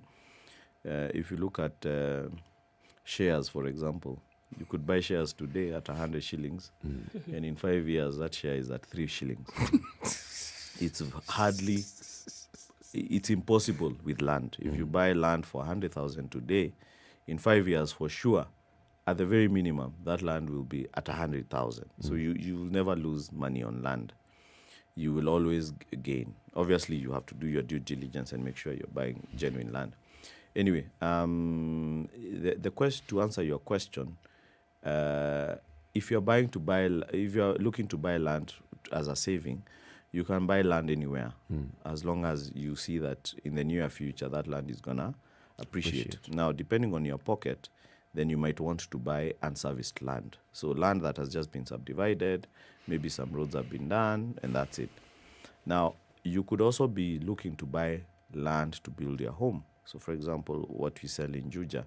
So what we've done in Juja, we've put a stone wall fence around the whole piece of land. We've done street lighting, which are solar. We've done the roads to Maram standards. We've done a huge, fantastic gate. We have a kids' play area. We've a borehole on top of the normal council water. We've pulled in the electricity. And what we are saying is, this is ready. It's like buying a car. So you can imagine buying a car with no wheels, no doors, and then you have to put all those things yourself. Or buying a car even with insurance, and you just get in and drive. So that is ready, buy and build. That's what we call it, buy and build. And you want to buy that when you're looking for land that you want to settle in. Also, even if you are looking to speculate or to land bank, those kind of pieces also tend to appreciate much faster. So depending on your budget, then this is also a very good place to buy, because in a few months you start seeing people building, and as people are building their homes, the price of land is appreciating. Yeah. So you told us about the Juja and Malindi, and Nakuru you've mentioned. Nakuru, yes. How many other areas are you? We have a total of 21 areas in Kenya, different places, different sizes. So in Nanyuki, we have from 8 to acres to 5 acres. So you can buy, land to put up a hospital, to put up a school from us. And so we try to cater for each and everyone who is looking to buy land for whatever reason they're looking to buy. We have other areas, Ruiru, we have Naivasha, we have Longonot. We have a very interesting area in Naivasha called the Dry Pot. This is where the famous SGR is terminating, and we are next there. I think it's one of the best places that you can buy. given that it's more central. Naivasha is more central than Nairobi, so to speak, in terms of location-wise. If you put up a factory in Naivasha, you can easily distribute into Rift, Western, Nyanza area. It's because of the SGR, it's very easy then to bring product into Nairobi and into Mombasa than somebody probably seated in Nairobi or who has a factory in Nairobi. Yeah, and many other areas. All right. Those are some of the areas. So we've said this morning that people can get in touch with AMG Realtors on social media. That's at AMG Realtors. Where are your offices if somebody would like to come in and know as they're doing their due diligence? Very good. Very, very good question. We are situated on Thika Road, the super highway. We are on exit 7. We are next to Roasters or opposite Garden City Mall. We have our own building. It's called the AMG Center. And again, the reason we've done that is to show that we are here to stay. We are not a fly-by-night company. You know those companies, you buy land today, you go there after a month, you are looking for the office. You think you're missing the floor, so you go up, they are not there. You go down, they are not there. You go to the parking. Yeah. Ask a watchman. Yes, you ask the watchman. Sijai kusikia hiyo kampuni. You think you're in the wrong building, you go to the next one. So again, to just give comfort to our customers and potential customers, we put up this building. It's called the AMG Center, just like our name. And we are there to show that we are not moving anywhere. It's four floors. So we occupied third floor and second floor. Fourth and third floor. And you come in, we have 60 employees. You'll be very well attended. Okay. We have in-house lawyers, an in-house surveyor. We have a sales team. We have a finance team. And we always tend to think about the customer. How can we make it easier for the customer? We give a free transport for viewing of land anywhere in the country. We have vans to take you, we'll buy you lunch, we'll bring you back. And, you can go to our website, www.amgrealtors.com, and get more information. You can also text us on 40299. And we'll be able to call you back and give you as much information as you'd require. Andrew, thank you very much for joining us. Andrew Muthaiga, CEO and founder of AMG Realtors.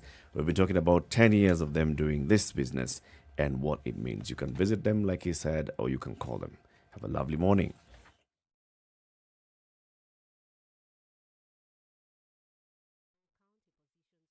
Sworn into power on Thursday. Nasir says he will write to the churches, the mosques and temples in the county and ask them to rally congregants into applying for the opportunities. The moment I get sworn in, first thing I'm doing, positions zote zinakuwa advertised. Kwa sababu amongst this congregation hapa kuna mtu ambaye pengine anaweza kunisaidia na mimi hata sijui kama capacity yake ni ipi. So we will advertise all these positions. And when I'm advertising these positions, I will write to every church in this county and tell them, get every single person. The same way I will write to every single mosque in this county and tell them, get your people to apply for this position. And in the same manner, I will write to every temple in this county so that we get the best of the best. And we have the face of Kenya represented in that leadership. Nasir says that his intention is to unite the people of Mombasa. Within this period of 5 years, my intent is one, to make sure that all those doubting Thomases, those people who are willing to spread malicious issues to divide the good people of Mombasa based on religion, color, and creed, we kill that motion and that notion once and for all. Mombasa shall belong to the people of Mombasa regardless of the color of your skin, regardless of your religion, regardless of how heavy your pockets are. You will be a son and a daughter of Mombasa under the leadership of Abdulsamad Sharif Nasir. The Nairobi Metropolitan Services has announced the commissioning of Uhuru and Central Park. Through a public notice on its official Twitter page, NMS says that there will be fireworks extravaganza in Uhuru Park between 7 to 8 p.m. today. Members of the public have been advised to anticipate and enjoy the display. Uhuru Park and Central Park have remained shut for several months now to give them a facelift. The judiciary has flagged as fake a report alleging that the Deputy Chief Justice Philomena Mwilu and Justice Smoking Wanjala tendered their resignations after the Supreme Court verdict. Yesterday, there were speculations that the two Supreme Court judges had submitted their resignations to the Judicial Service Commission. The judiciary, however, clarified that the information was false and ought to be treated with contempt. The two judges sit on a 7-judge bench of the Supreme Court that unanimously upheld President-elect William Ruto's victory in the August 9th poll. Foreign heads of state and their spouses heading to London for the state funeral of Queen Elizabeth II have been asked to arrive in the UK on commercial flights and banned from using helicopters to get around. World leaders have also been told that they cannot use their own state vehicles to attend the funeral at Westminster Abbey on September 19th. They will instead be bussed in an en masse from a site in West London.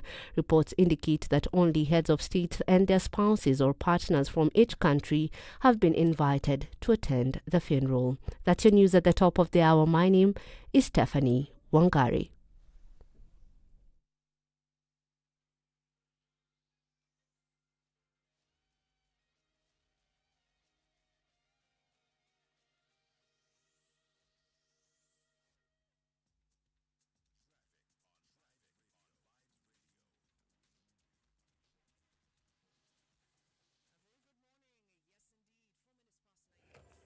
All right, looking at traffic still building up in different parts of the city this morning. It was still coming off hot and heavy off the Thika Superhighway, and we're still seeing some of that. Outer Ring has a little bit of traffic. Coming back to the Thika Superhighway, still seeing some traffic just around Pangani. This whole Westlands area is still doing that thing this morning. And we're also looking at traffic coming off of Mombasa Road just a little bit as it connects then with North Airport Road. We're getting out of traffic hour not too far from now. Let's just keep our wits about and talk on SpiceFM KE on Twitter.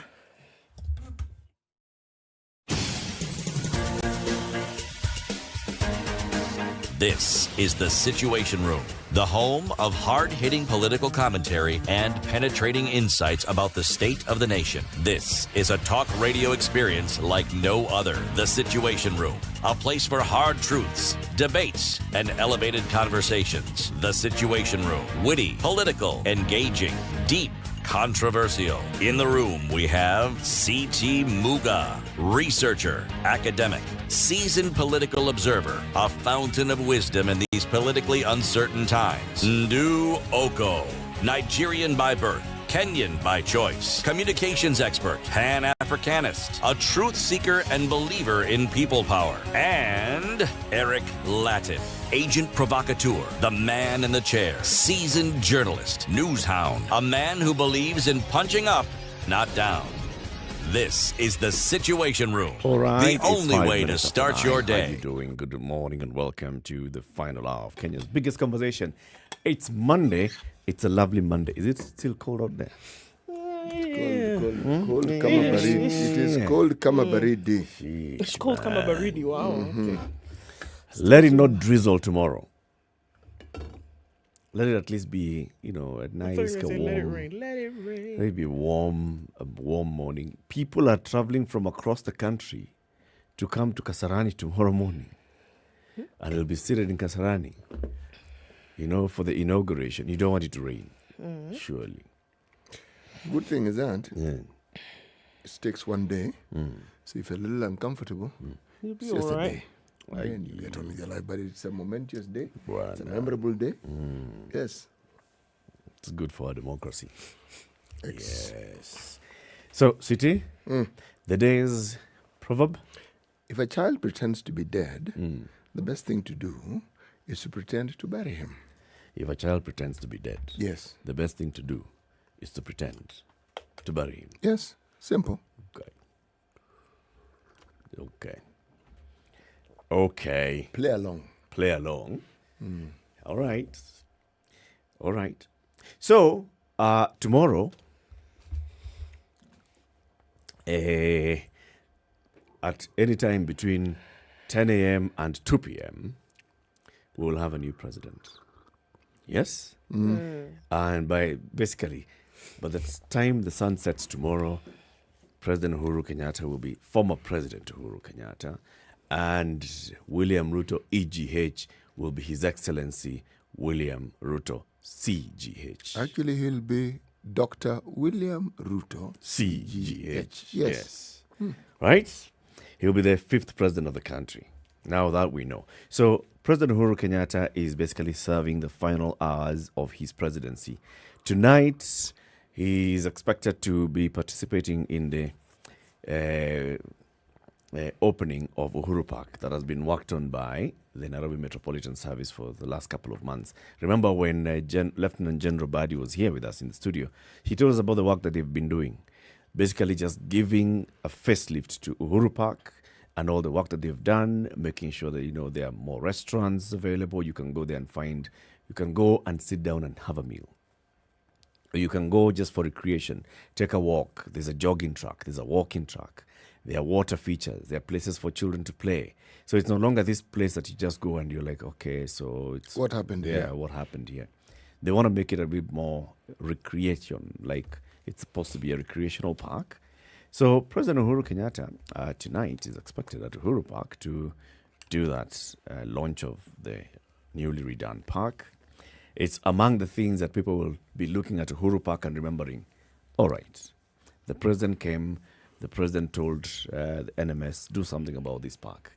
Just as we'll be looking at Uhuru Gardens and seeing this is a historical garden. This is where we first commemorated the independence of the country. And it had just been laid bare. And now it's something that you go there and there's a museum and there's a history of the country. And it's something for people to see. These are just, people may look at them and think, a park. What about it? But I think it's important to just put them in perspective and see people look for recreation. Actually, it's a place to go. It's a place to go. It's open to the public. Yep. It's like Uhuru Park. You see, when we celebrated 10 years of the Nyeri rule, people came up with all sorts of interesting monuments, some of which you see in Uhuru Park. Now, there are those who argued that, the amount of money that was spent, perhaps they should have built, because we had 8 provinces then. Anyayo, 10th anniversary primary school or secondary school in each of the provinces. So that it doesn't matter how long or how many years into the future, it's that primary school or that secondary school would have that name and people would remember this was commemorative of the 10 years of this rule. Yes. Okay? Yes. There was that back and forth. Yeah. Now, if you had put up a statue, we've had statues in the middle of town, some remembering the warriors who fought in the Second World War, some remembering some colonial leader, some remembering Jomo Kenyatta himself. Now, Tom Mboya, people, Dedan Kimathi. Yes, but people forget these things. After a while, it's just as good as a roundabout. I mean, you pass it and you don't really remember. People don't go and stand at the monument and say, oh, so this was Dedan Kimathi. Oh, this was Tom Mboya. However, a monument such as the one that we have in terms of a recreational park, that one, generations to come will be able to go there. Yeah. It was well thought out, if you ask me. Now, most people don't even know that when we got our independence, it was at that particular venue. In Uhuru Gardens. That's where people went to receive independence. It's like communion. Yeah, to receive. Wow. But that's where we received independence. Okay. The late Duke of Edinburgh. Yes. Yes. Yes. The Queen's husband. Was the one in there person. He was there personally. Yes. To give us. To give us independence. Yes. So as we look back into, the 9 years of the Uhuru presidency, this is actually the focus of the headlines today in the nation, the Standard. The last act, the Standard says, today is the last day of President Uhuru Kenyatta's reign as he retires. Kenyans will remember him for different things. Some will see the major infrastructure projects as his biggest achievement. Others will feel his contribution in the health sector as groundbreaking as they bid farewell to the 4th president.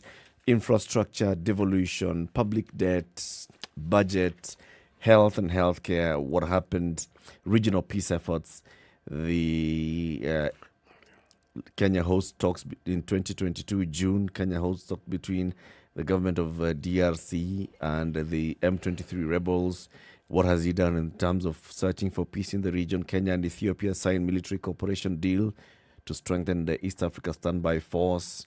2018, Kenya becomes the second country in Africa to ratify the African Continental Free Trade Area. October 21, Kenya lost the case to Somalia, the International Court of Justice, over a long-running maritime dispute. What else happened? June convened the third conclave of the EAC heads of state and the peace and security situation in Eastern DRC. Globally, Kenya co-hosting very many meetings with the world. Recently, we had the World Environment Day, and Kenya co-hosted with which country was it? Sweden. Then we also had another meeting that was co-hosted between Kenya and Portugal again this year. It was on maritime. Kenya and Canada co-hosted it's called the Blue Economy Conference, you know. So many things have happened and in the Uhuru presidency. What is it that you remember him for, mostly? Sitio was saying, Kenyans like to forget. People will focus on budget ya 3 trillion, debt, bei ya unga. Well, isn't that the unfortunate thing? Yeah. That is the unfortunate thing, that if there are blots on your time, then they stick out more like a sore thumb than the good things that were done. And so I think that's where discourse or conversation then plays a critical role in that you then have to, I think it's almost a duty that you must then talk about the things that were done, because nobody has to remind you about the bad things. They're there. Yeah. Nobody has to remind you about the unfortunate things that took place. Nobody has to remind you about maybe poor decisions that were taken under your watch. In as much as they are important, it is just as important to talk about the things then that will stay with Kenya for a long time. I think the opening up of conversations, and I think you've given rise to some of those things, for me stands out, amongst other things, of course. But look at the levels at which Kenya is now able to have conversations with the rest of the world that will then, more than not, cement the position of the country on a global level. Whether it's having maritime conversations, whether it's having climate conversations, whether it's having education conversations with the UK, whether it is having... being at the Security Council. Exactly. Being at the Security Council, never to be forgotten, and having an opportunity to do it again in the future based on how you did it now. Yeah. Okay? So for me, it's the conversation starters, it is the situation builders that... President Uhuru Kenyatta's diplomacy then allowed for that to happen. I think we saw a situation whereby there will be a lot of build-up moving forward in President Ruto's administration on what we saw happen. And it will not be the first time. We saw President Uhuru Kenyatta complete things that started before his administration based on conversations, that Kibaki started. Based on conversations that maybe even President Moi had started. But looking at these conversation builders, especially in this new quote-unquote world era in education, in climate change, which is going to be a conversation for the next 50 years, and that Kenya can be at the forefront, co-chairing global conversations, and that was able to happen because of an administration's foreign policy as well as an administration's diplomacy. I think those are the benefits of which will be reaped by generations to come. I see also the reviving of certain cultural and national, monuments that serve.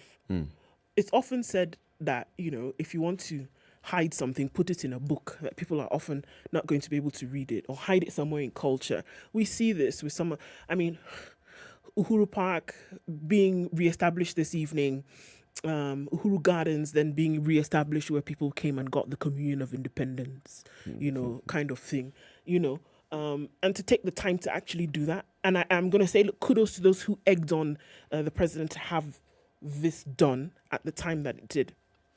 But for me to say, look, to have and maybe the hello ring the bell that Kenya is here, not just in the region, but on a global scale. And those conversation starters, I think, were things that you will never critical. be. Yeah, absolutely.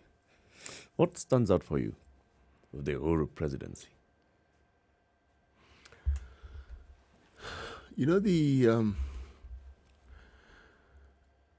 Uhuru presidency, unfortunately, has been mired sincerely with very many conflicting and seemingly unpleasant issues that have often darkened serious progress that this particular government actually made. We start off with the duo starting off at The Hague at the beginning of their presidency and how that went, the stories around it, emerging from that, the falling apart between the president and the deputy, not the appearance, the falling out of, and just the process that we've gone through up until this election. You see, all that and the eventual outcome where we had an election that was contested and disputed, as we've had elections, the three previous ones, so this one had a similar story to it. The thing that stands out for me is that despite all that, Kenyans have gone to a point where they're saying, we understand their differences, we understand their disagreements, but you know something? Let's just take those disagreements as disagreements. If there are emotional issues that we have regarding these elections, we will find ways of dealing with it. But we are not going to go out and march. We are not going to get violent. We are not going to destroy property. The only thing I wish we would do is stop using violent language against each other. Graciousness doesn't mean that this is an opportunity for you to look back at real and imagined slights and take that as an opportunity to now exert what you call is your due recompense for whatever it is that happened. But even if it does, the opportunity to actually observe and see the positivity in everything that's happening in this country, in my mind, is what, put it this way, my perspective is everything that has happened represents a growth process in not just our democracy, but in the citizenry and how we handle not only adverse situations, but how we handle positive things. Because all this is against a backdrop of COVID, a backdrop of oil prices doing a complete yo-yo, witnessing corruptions on a scale that has been unprecedented in the country, everything that could possibly go wrong. And yet, despite all that, with the debts that we keep speaking of, we still manage to pay those debts. Kenyans still continue to put their heads up despite the rising cost of everything. For me, it is a testimony of the Kenyan citizen.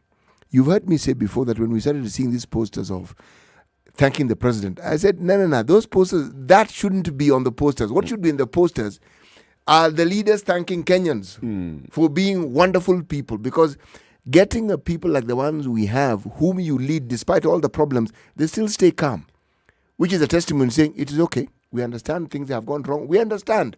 We ought to be blaming you, and we will shout and blame you, but okay, just continue doing the best you can for us. For me, that to me is a testimony. These 10 years are a testimony of the sort of people that Kenyans actually are and what they're made of. Yes. I think I look back at the Uhuru presidency, and from the very beginning, the way that he came into office. So he's coming into office with the ICC hanging over his head. He's coming into office with the complete uncertainty of there's a new constitution to be implemented. You don't really understand what this new constitution means. You know that there's all these hopes and aspirations of Kenyans on the constitution. They've given themselves a constitution, and you're the one who's coming to implement that constitution. So they have 47 new warlords, as someone called them, 47 new centers of power across the counties. And they're saying, you know what, I have executive power. Coming from a system where only one person had ultimate executive power, and now we have 47 47 others sharing that executive power with you. And having assemblies also that have some more power. Previously, you had, the assemblies, the councils, but those councils were still being controlled by the ministry in charge of local government. But these ones are sort of semi-autonomous.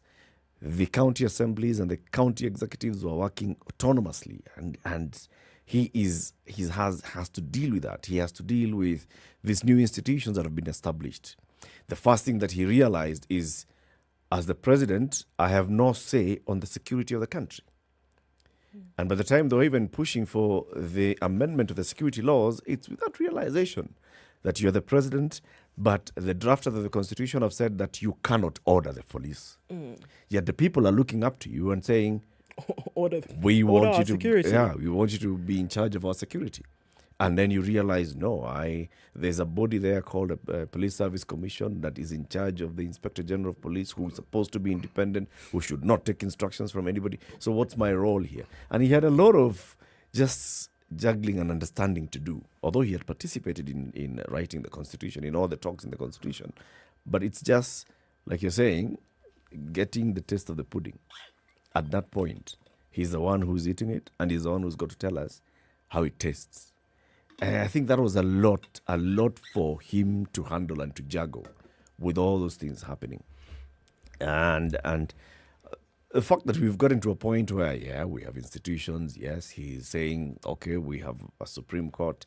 I don't agree with it, but okay, they have said, Sawa, let me go. It's testimony that we have moved. That whichever president comes, whether it's Ruto now and whoever comes after Ruto, the only way that this country heads is forward. It's forward. We are getting into establishing institutions and traditions that will safeguard us from rogue politicians. And Uhuru has played his part in it. Of course, there are those that will say, but Uhuru disobeyed court orders. Yeah, but he also obeyed many others. I mean, he didn't disobey all court orders. No, but he was also consistent in that he kept disagreeing with the Supreme Court. In 2017, he disagreed with the Supreme Court. In 2022, he has disagreed with the Supreme Court. Please, give the man some consistency. He says it's okay. But the thing is, he accepts. Supreme Court told him, go back to the polls. He was like, he went back to the polls. Supreme Court told him, you started this whole BBI thing the wrong way. He was like, okay. Supreme Court this time has said, William Ruto won. Okay. Yes. So, you see, this is the question that we asked the other day. So, what do you say about a president who is willing to tell you, look, this is how I feel? Not what we Kenyans like referring to, kufa kiofisa, meaning, man, your stomach is aching and you can barely breathe, but you want to put on a smile. Man, it really comes out really badly, doesn't it? Because someone says, no, I'm not happy, and I'm not happy because of this and this and this and this and this. What do we call it? Wearing your heart on your sleeves, is it? Yes. Yes, okay. Now, there's no art to tell the mind's determination on the face. The determination on the face thing. That okay, one. Very good. Yes. So, the learning process and the understanding is perhaps in comparing the presidents we've had. And they all have different styles in leadership. Dr. William Ruto is going to be president tomorrow. Okay? Official.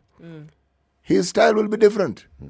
We'll see things differently. But let's not focus too much on the style and focus on the outcome. You may not particularly like it. It may not agree with your ethos and your chi. But that's besides the point. Does it achieve what it is that his party promised that they were going to bring about? That should be the focus. Because, in all honesty, it doesn't really matter who is president. To this point, you are the president of the country. Not of your party, not of the people who supported you, of the entire country. And I think that reality hits any president. You become president, you realize this thing, it's the whole country. So those who probably saw you on a daily basis and could chat with you will suddenly find they can't do that. Yeah. Because there's protocol. If you want to see the president, this is what you do. Yeah. There are people you need to talk to, and best case scenario, book an appointment. Yes. And that one may also not come at the time you want. Yeah. Now, the unfortunate thing is that we like presidents who fit into the category or the image that we have prescribed. This president needs to be like this. And we forget this thing called a presidency has a life of its own. And it has dictates and demands that, you've heard me say this before, until someone sits on that seat, you can think you've understood it, but you will understand it the day you are actually sitting there. Then it hits you. You mean to tell me? And every successive day after that, you keep realizing, you mean it is this? Yeah. Oh, you mean it is this? Because how then do you explain people start off by saying, this is what they want to do, and we believe them? Then somewhere along the line, it doesn't quite work out that way. Is it that they changed, or is it that when they spoke, they believed they could do it in one way, and then when they get there, they realize you're juggling so many things that the process of prioritizing isn't quite what you thought it would be. No, it isn't. Then the give and take that is also required is not quite what you thought it would be. Yeah. There's a lot at play when you're actually running the show. So much when you're so, the one who is driving this bus, there are very many things. You can't just say, you know what, I'll take the bus and I'll be driving at 100 kph and we'll arrive that's what you think. Yes. Till you find there are bumps, until you find this bus actually has no fuel. Yeah, has no fuel. It has a speed governor. All those things. There's a passenger at the back who says, "It's Mamisha." And there's another one who's saying, I'm not getting off. Yes. There's an escarpment. There's a straight road. There's a fog. Yep. So you cannot do 100 kph, like you had said. You can't. Sometimes you probably need to park the vehicle outside of the road and wait for the fog to clear before you can move on. That is, if you want the passengers to be safe. Yes. So all those things have come into play. Let's open the phone lines and you tell us, what is it that you will mostly remember President Uhuru Kenyatta's administration for? What will you remember President Uhuru Kenyatta's administration for? He is serving his final day in office. By 2 p.m. tomorrow, Uhuru Kenyatta will be former President Uhuru Kenyatta. He's serving the last days. So what is it that if you look back at from the moment he took oath of office in April 2013 up to now, what is it that you remember his administration for? Yeah. Yeah, there are people who are in Botele County, and if you ask them what they remember their governor for, they tell you different stories. Of course, they'll tell you different things. They tell you, well, first of all, we had a conversation, and that wasn't going too well. So you know what? There are certain things we are waiting for, and not just sitting and waiting. They're demanding them. Want to see how that plays out? Talk to your Showmax and watch the third episode of County 49, which was released last week. The fourth one comes out this week, and it continues with the storytelling of the intrigues of Botele County and finding out what the people are demanding of their leaders. For just 760 shillings every month, you can have access to this great programming and others on Showmax. Indeed. 9:30. This is Kenya's biggest conversation. Let's take a quick break as we also gear up to 24th of September, where we are all going to the race course. 25th, it's a Sunday. 25th of September, going to the race course for what? For Concours d'Elegance, the Africa Concours d'Elegance, the 50th edition of the Africa Concours d'Elegance. You called it the Golden Jubilee. Right. Golden Jubilee. For 50 years, this has been running every year. This one is going to have some very many vehicles that are going to be judged, and motorcycles as well. People will be coming there. It's a lifestyle event, dress to kill. Come and enjoy. Bring the family as well. There will be kiddie play areas.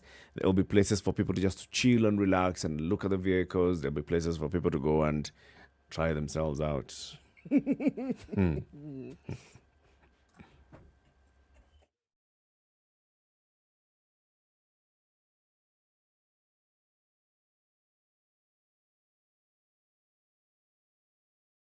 If I look at the Premier League table, Manchester City is on top. Arsenal, number 2 in the table.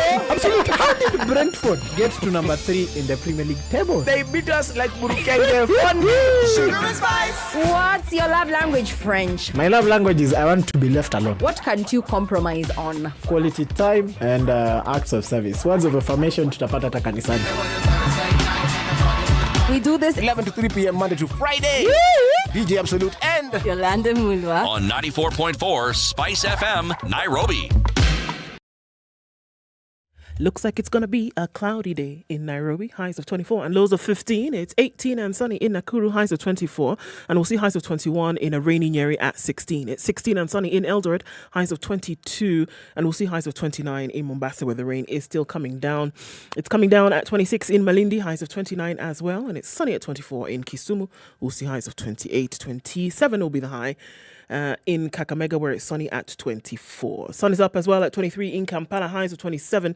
And we'll see highs of 29 in Dar es Salaam, where it's sunny as well. 21 and sunny in Johannesburg, highs of 27. We'll also see highs of 27 in Lagos, where it's raining at 24. Mostly cloudy conditions at 23 in Kinshasa. We'll see highs of 31. 32 will be the high going into evening Monday in Beijing at 30. And it's 13 and sunny in Paris, highs of 28. 26 will be the high in a mostly cloudy London at 18. And it's still Sunday night in New York. It's 22. However, coming into Monday, we'll see highs of 26 and lows of 22.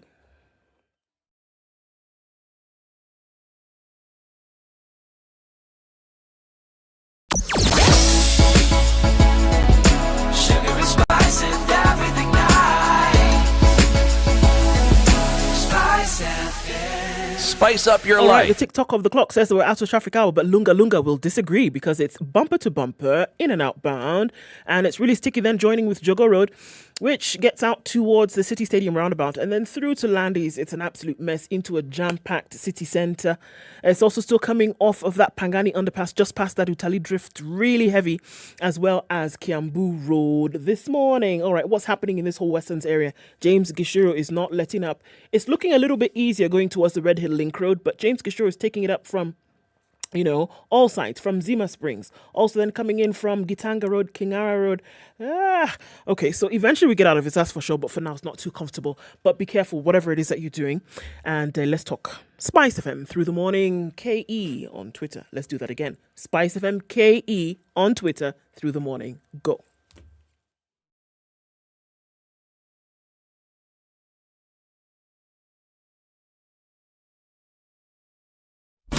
Classic soul, R&B, smooth jazz, neo soul, and nostalgic ballads. Make some noise. Yeah. You're listening to Spice FM. Mature, intelligent talk every morning. Spice up yourself. 26 to 10. So, Karanja, Irongo, Robert. Mornings done right. 94 now 0719-012-600. What will you remember Uhuru Kenyatta's presidency for? How will you remember President Uhuru Kenyatta's tenure as head of state and government of the Republic? Mwalimu Irongo in Kisii, good morning. Good morning, Eric. How are you? Very well, thanks. How is my friend Sarah Moses? Methuselah is here. Okay, and how is Hindu? He's still a young old man. In fact, that's very good. I'll be coming to see him one of these days. Very good. Karibu. Ndu? Now, allow me to... wait. Allow me to... You asked how Ndu is. Let her tell you. Oh, Ndu is fine, thank you. Oh, Ndu, how are you? Very well, asante sana, sir. I'm well. Mm-hmm. Yeah. Just woken up. Hey, I like your life. Now, I will remember the outgoing president, especially for disobeying court orders consistently. It does not matter how many you paid, but he disobeyed court orders, especially from my side. I remember what he did to teachers. The teachers would be awarded. He would go around there and exhaust all the way to the Supreme Court. He loses and then he takes us back. So I didn't like that because it caused anarchy. Number two, he killed trade unions. You remember how he pushed nuts and killed it, threatened to coup it. These unions by doctors, you remember even a time when they were jailed. I mean, it really destroyed unions. Finally, he is the only president I've seen admitting that there is corruption, and even mentioning some people he thinks have engaged in corruption, but doing nothing completely about it. It is during his reign, together with the incoming president, that we saw a lot of borrowing with nothing much to show for it. So I believe the incoming president should be aware of all these things, because where we are headed, our wage bill, our borrowing, and the life has become very difficult. Okay, Rongo. I'm afraid I've not got one good thing to talk about him, except his good English. Mwalimu, can I just ask you one simple question? Huh? Yes, we keep talking about these wonderful road networks. Are you saying that in your neck of the woods, in your part of the world, you didn't see any road networks coming in, no new roads were built? Electricity connectivity? I saw those ones, and maybe to answer you, City. Yes. If you build roads and we walk on them, we feel good, but we are hungry, and we see that what the money that has been borrowed has not built enough roads, has not given us food, then those roads become not very useful to us. I mean, I don't see them. Okay. Yeah. Thank you, Molimu. Robert in Nandi. Yes, sir. Good morning. Good morning, too. Uhuru's How legacy. are you? Sisi tuko salama kabisa. Muko wazima? Kabisa. Yeah, it is good to wake up in the farm and be happy as usual. Good. But then I think there are several things we should say about Uhuru Kenyatta. One is a very sincere guy. If he hates you, he hates you. If he loves you, he loves you. He doesn't beat around the bush. There's no in between. Hakuna hiyo. If he hates you, kama wewe mbaya mbaya. The good part of him also is he's been able to demystify this thing of if you hate somebody, you can't hate him for good. You can also change the way you look at him on the way. That is in terms of the relationship between him and Raila Odinga. Last but not least is, as a farmer, I think I should thank him. I was a tea farmer, but then there's something that was introduced by the CS called a reserve price for our tea.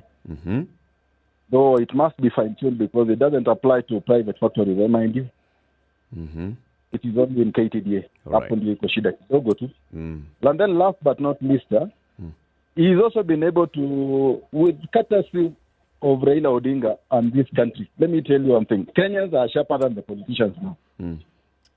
Yata hii maneno ya people having this phobia of, we can be harassed or done what. No.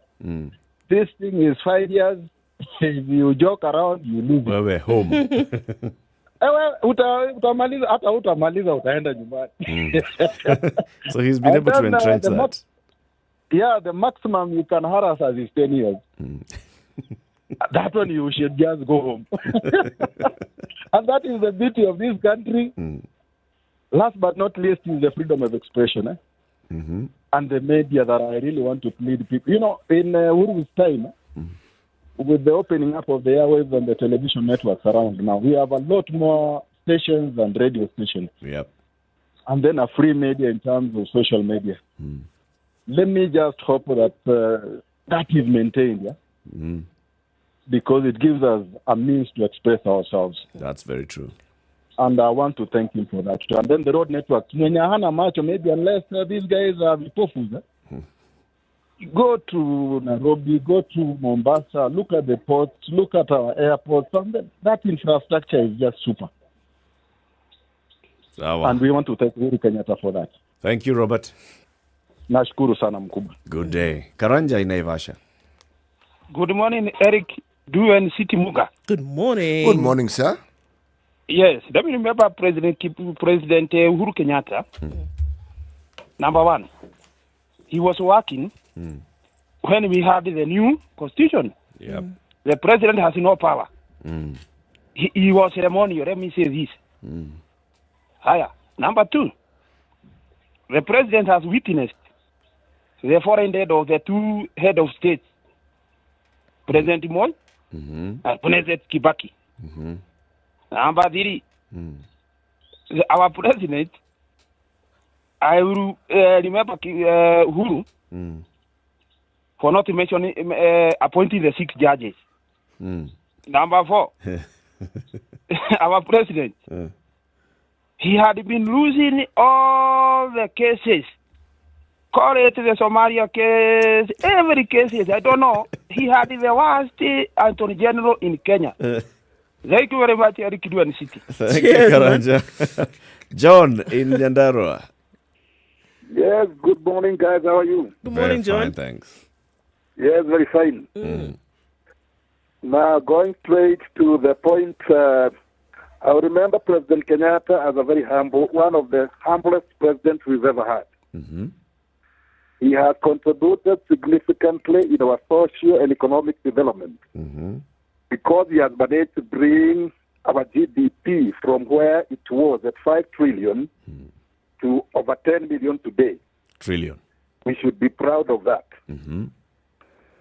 Secondly, he has played a significant role in opening up the country through infrastructure development. Yes. Thirdly, he implemented the new constitution. Fourthly, he played a significant role in making Ruto president. Because if it were not for Uhuru, Ruto would not be president. It is Uhuru who made him his deputy. If Uhuru never made him his deputy, he would have not managed to become president today. So we wait to see whether this would be positive or negative to the country. Right. But he should go in history as the man who made Ruto what he is today, regardless of the elevation. Thank you. Thank you very much, John. Audrey. Good morning, Eric. How are you? It's been a while. Yes, I know. Work has been really busy. All right. It's good to hear you. How are you doing? We are very well. City, good morning. Mundu, good morning. Good morning, Audrey. How are you today? I'm fine, thank you. Yes. So, a few things maybe I'd like to mention. The first thing I would remember the president for is excellent PR. I mean, the team that was handling his PR, that it was really excellent. Even when things were really bad, they somehow knew how to twist it and make it not seem so bad. Yes, that was the excellent PR. Whether it worked for him or against him, the PR team was top notch. The second thing is the treatment of Miguna. That to me was unfortunate, very, very unfortunate. Yes. The third one is the road network. For a very long time, our roads, I would say roads in the village, were really poor. And this is a major highway servicing Kenya to Tanzania. And the road network there was really bad. But we have seen the road being expanded. We have smooth roads. And for me, that I think is at least something we can take away from his administration. You're right.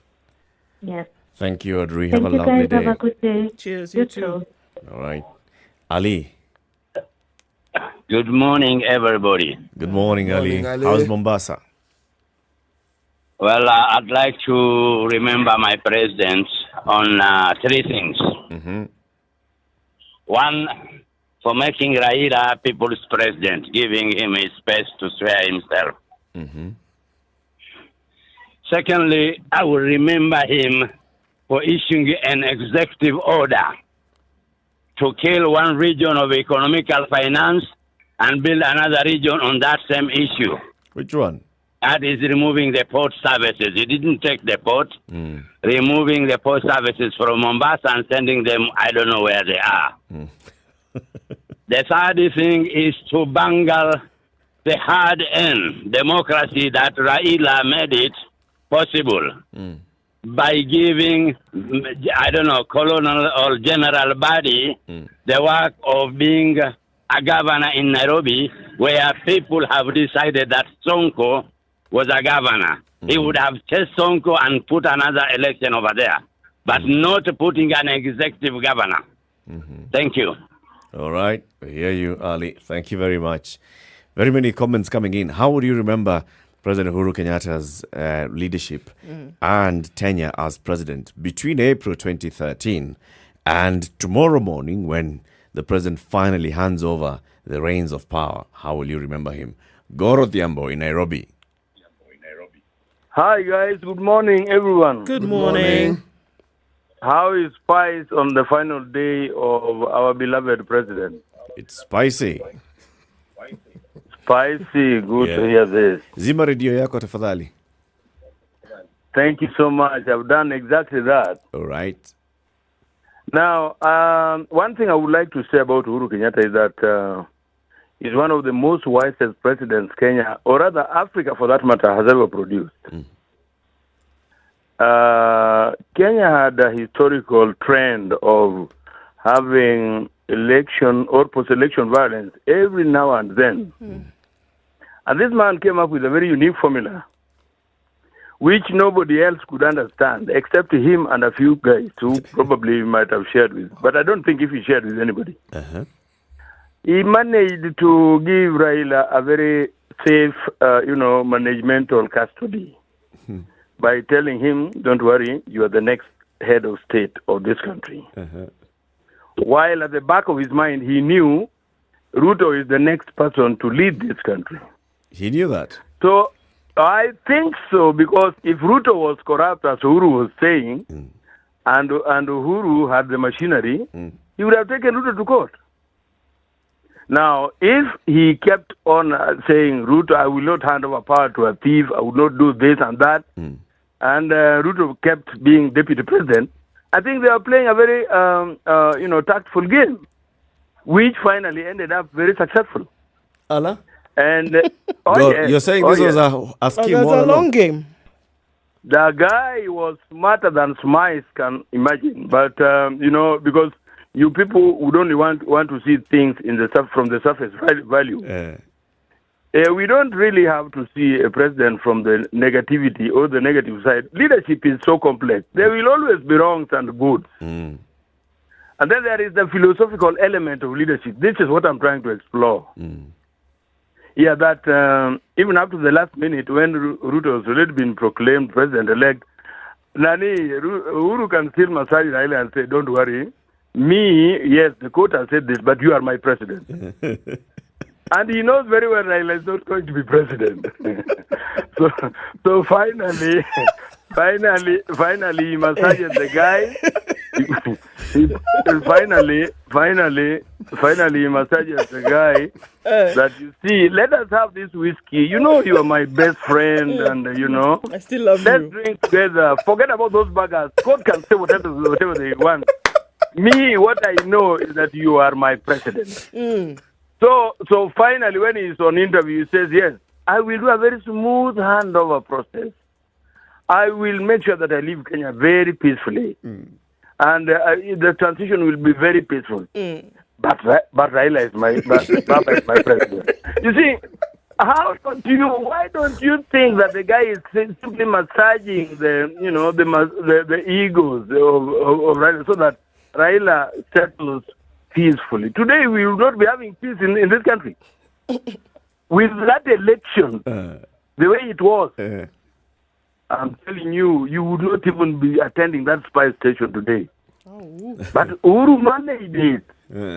And he managed. You see, the better part of it is that he was the youthful guy. When you look at Raila, this lawyer guy, the lawyer kingpin, and the Kalonzo guy, Uhuru was much younger. And the way he has played his cards, in my view, he has come out very smart, and I want to congratulate him so much like that. Until he takes Raila back to Bondo when he's saying, don't worry, just stay in Bondo, you are still my president. My president. and being sworn in Kasarani. That's what I can remember the guy for. Thank you, God. Have a lovely day. And he has ended up his term in a very smooth way. Peaceful handover. The country is very peaceful, and the man is very healthy. He has had a lot of weight because with Raila he could not put that weight. Thank you, God. Have a good one. Let's hear from the others. Peter in Nakuru. Hello. How are you doing, Peter? I'm fine. How are you? Very well. Okay. I remember President Uhuru Kenyatta with one thing. Yep. Telling his deputy, nye. Yeah, so he has been rude to his deputy ever since ever since 2017. Yeah, so I remember him. He has made very bad legacy. So we will remember him from that whatever he has point. done. All right, Peter. Yeah. Thank you. Let's go to Kisumu. Anthony. Good morning, SpiceFM. Morning. Morning. The outgoing president has done a good work, commendable. We can't compare him to any other because we didn't have another one in that time. However, the good work has come at some cost. There's a poster going around, a picture on social media. He was campaigning when fuel was 97. He's left us at 180. And that has come in for infrastructure. In Kisumu, we can commend a lot has happened. However, in the last year, this 2022, he's almost lost it because the law says the president is a symbol of national unity. He has his opinion, he supports anybody, but he should not make it believe that if you don't support the president, then you are mean bad for Kenya. He says Ruto is the president and Raila is his leader. Okay, it could be political leader, spiritual leader. Let him remain that, but we have a president. I also a banter that rest in peace, Queen, and Martha Karua is still my queen. Whichever way, we remember him for taking our country economically to a place. We are better than Uganda, we're better than our peers. But what at which it has come is what is appalling. So there's some sour grapes and there are some sweet ones. All right. We can't just say that everything is bad. Heko President, we look forward to the new one. Actually, I heard your hosts, the people you hosted in the morning, some two ladies. Yeah. And one was saying that Raila and Master are whatever gracious in defeat and all that. I say we people of Kisumu should be congratulated more than them. US said that we are going to celebrate violently. We didn't. So it's with the people of Kisumu, it's with the people of Kenya, not those leaders who should take the credit for being at least mature. Yeah. There's no need of fighting. Because after all, another 5 years will come, and the same people will come. I'm expecting Raila to come back with a bazooka. Right now, so what if he comes with a bomb and he says, "Bado anataka"? We'll still vote and life will just go on. Yeah. Thank you, Anthony. Good points. 0719-012-600. We are looking into the final hours of President Uhuru Kenyatta's tenure as the head of state and government, and you're asking, what is it that you will remember President Uhuru Kenyatta for? You know the unique thing about this presidency, something we haven't seen, we didn't see it with Mwai Kibaki, we didn't see it with Moi, we didn't see it with Jomo Kenyatta, is an active first lady who is actually involved in very many projects that are supposed to alleviate and make the lives of the common mwananchi better. You're talking about the Beyond Zero project, a huge project. You're talking about the partnership they had with the African Development Bank to try and actually enhance and make it, lives for young women and women better.